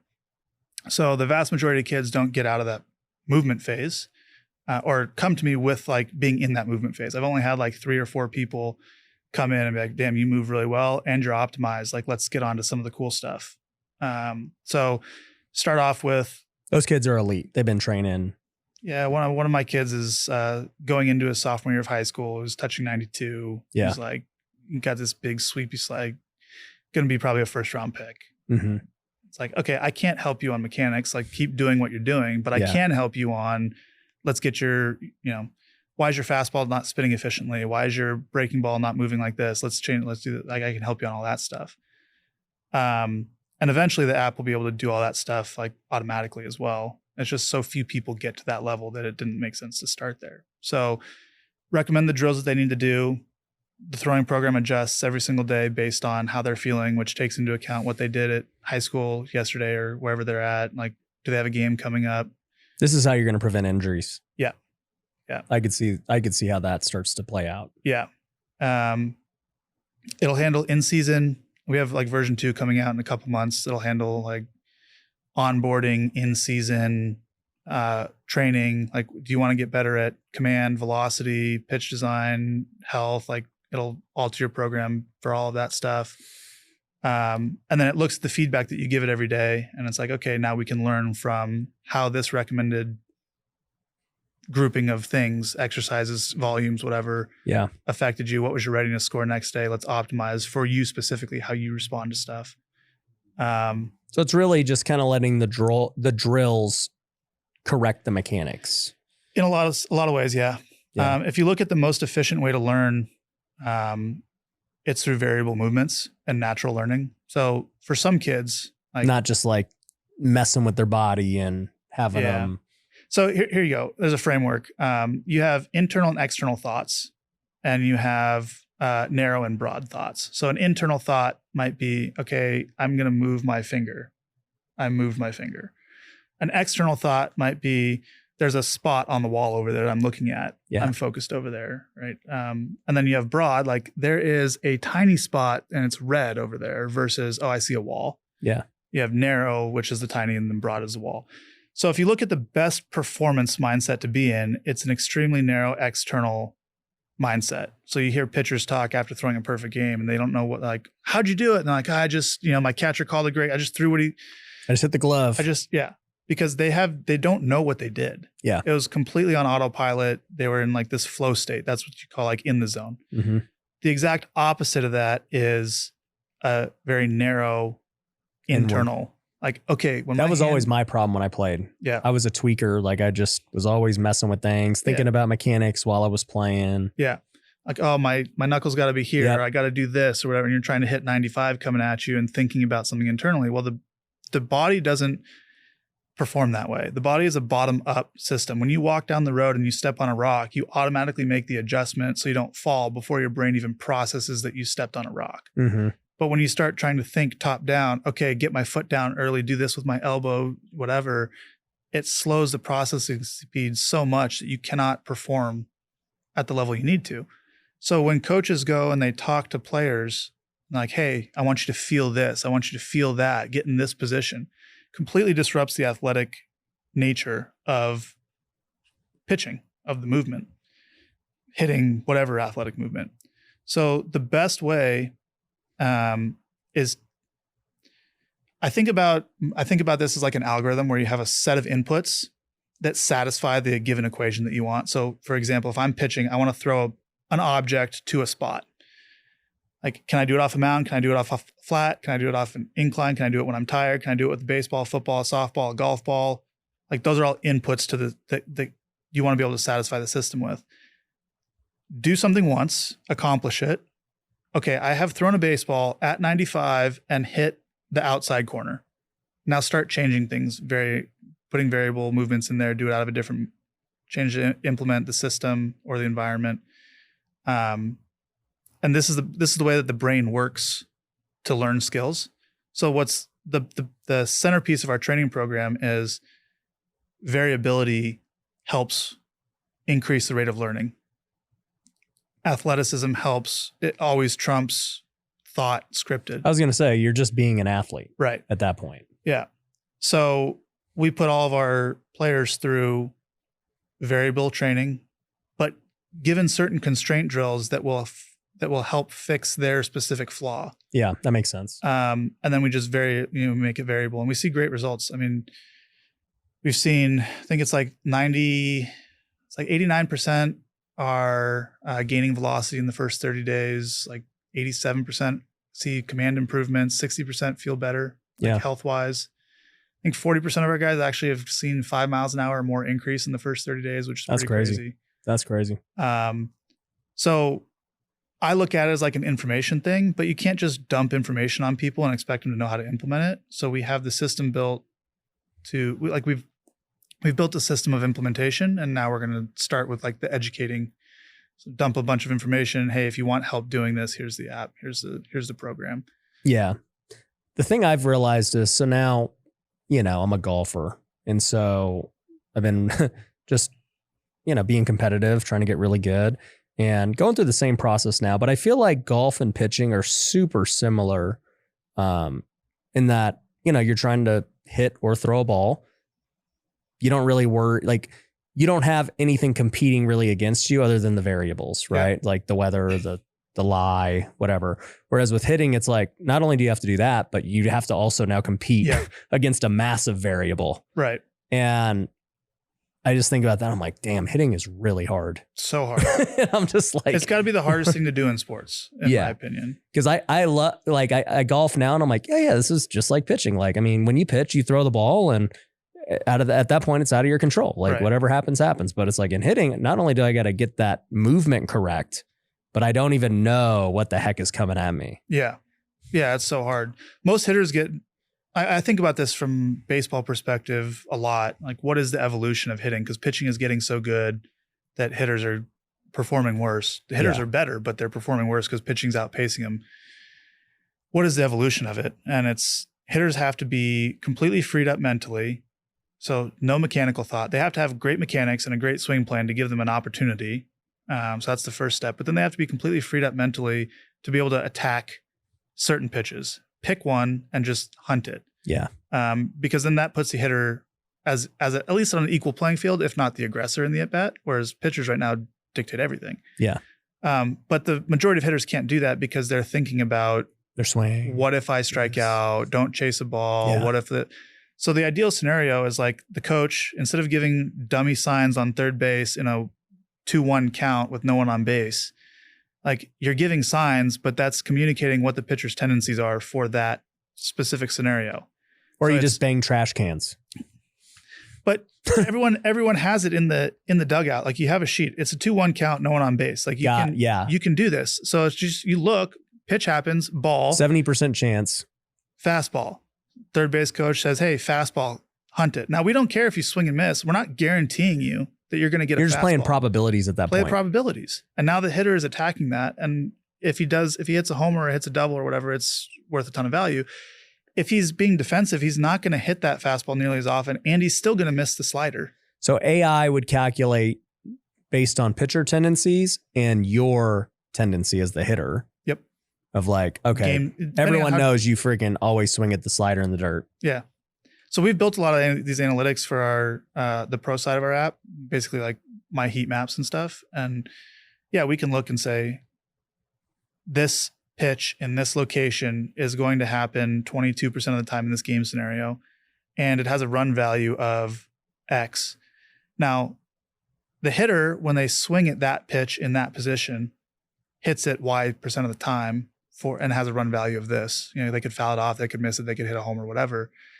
So we put together these attack plans for hitters, and I was like, this makes so much sense. This is exactly what I would want as a hitter. We put them together, and it shows a heat map. It's like, okay, when you're ahead in the count, target this pitch in this location. And it takes in how often are you going to get it? How effective are you at hitting it? What's the best attack plan? And we started rolling it out to hitters, and they're like, what is this? Like, I can't. It's super complicated. And so, because it was simple. It was like, okay, ahead in the count, fastball up and in, hunt it. Behind in the count, only swing at something that starts away or whatever the thing was.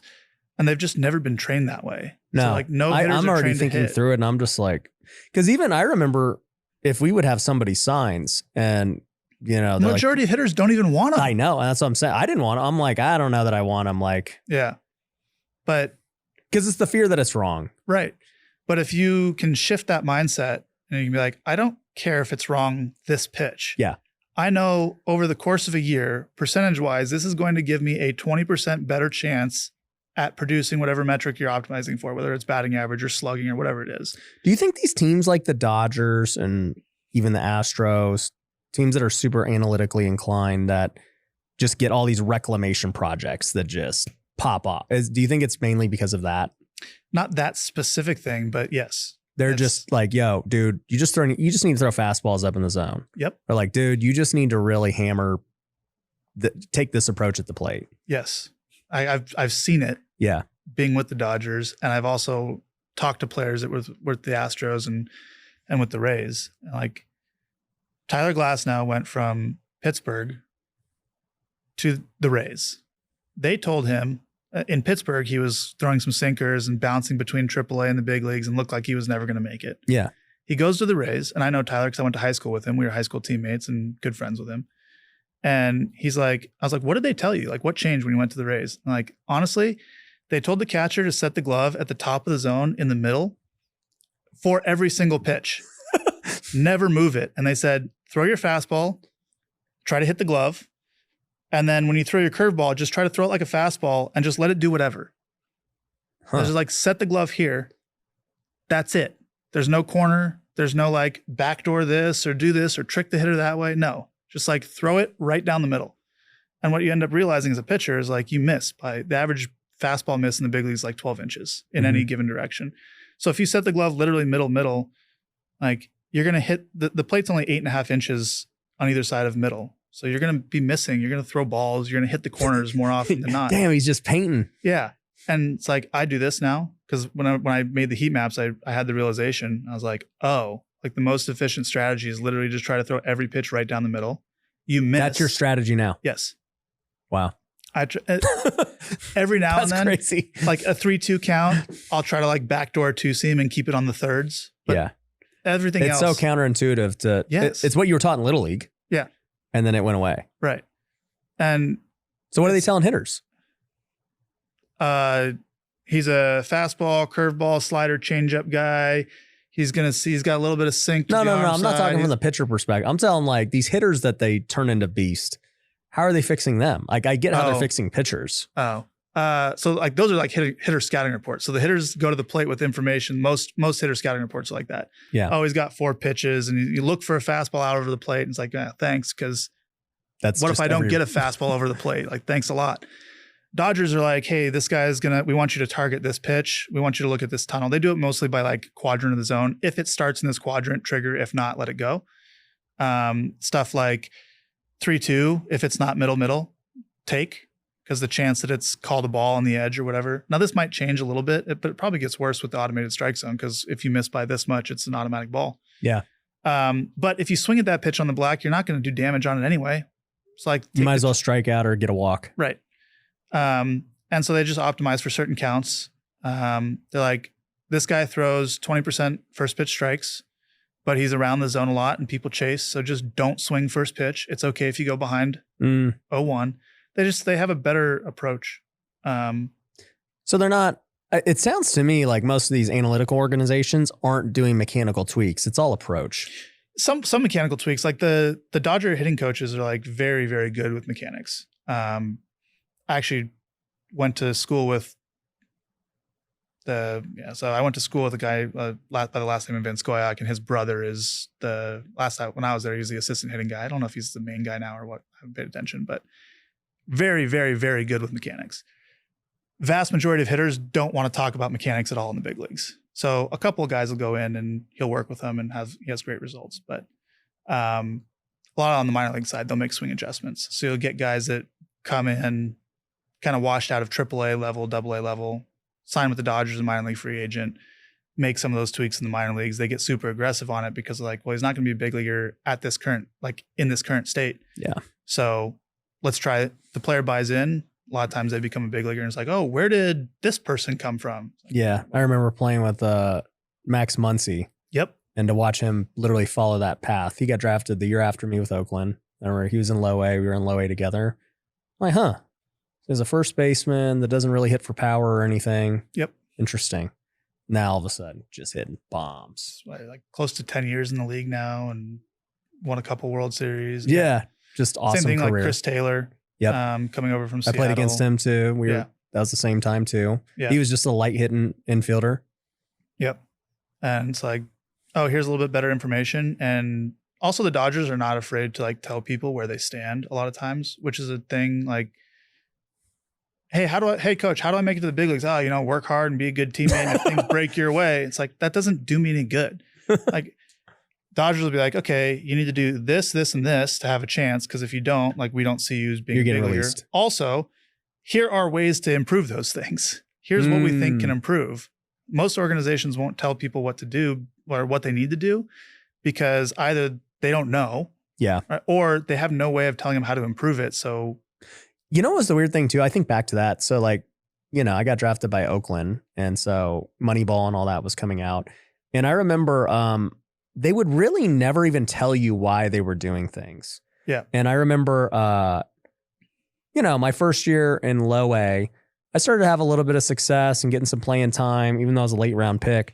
And they're like, all right, this guy might have some potential.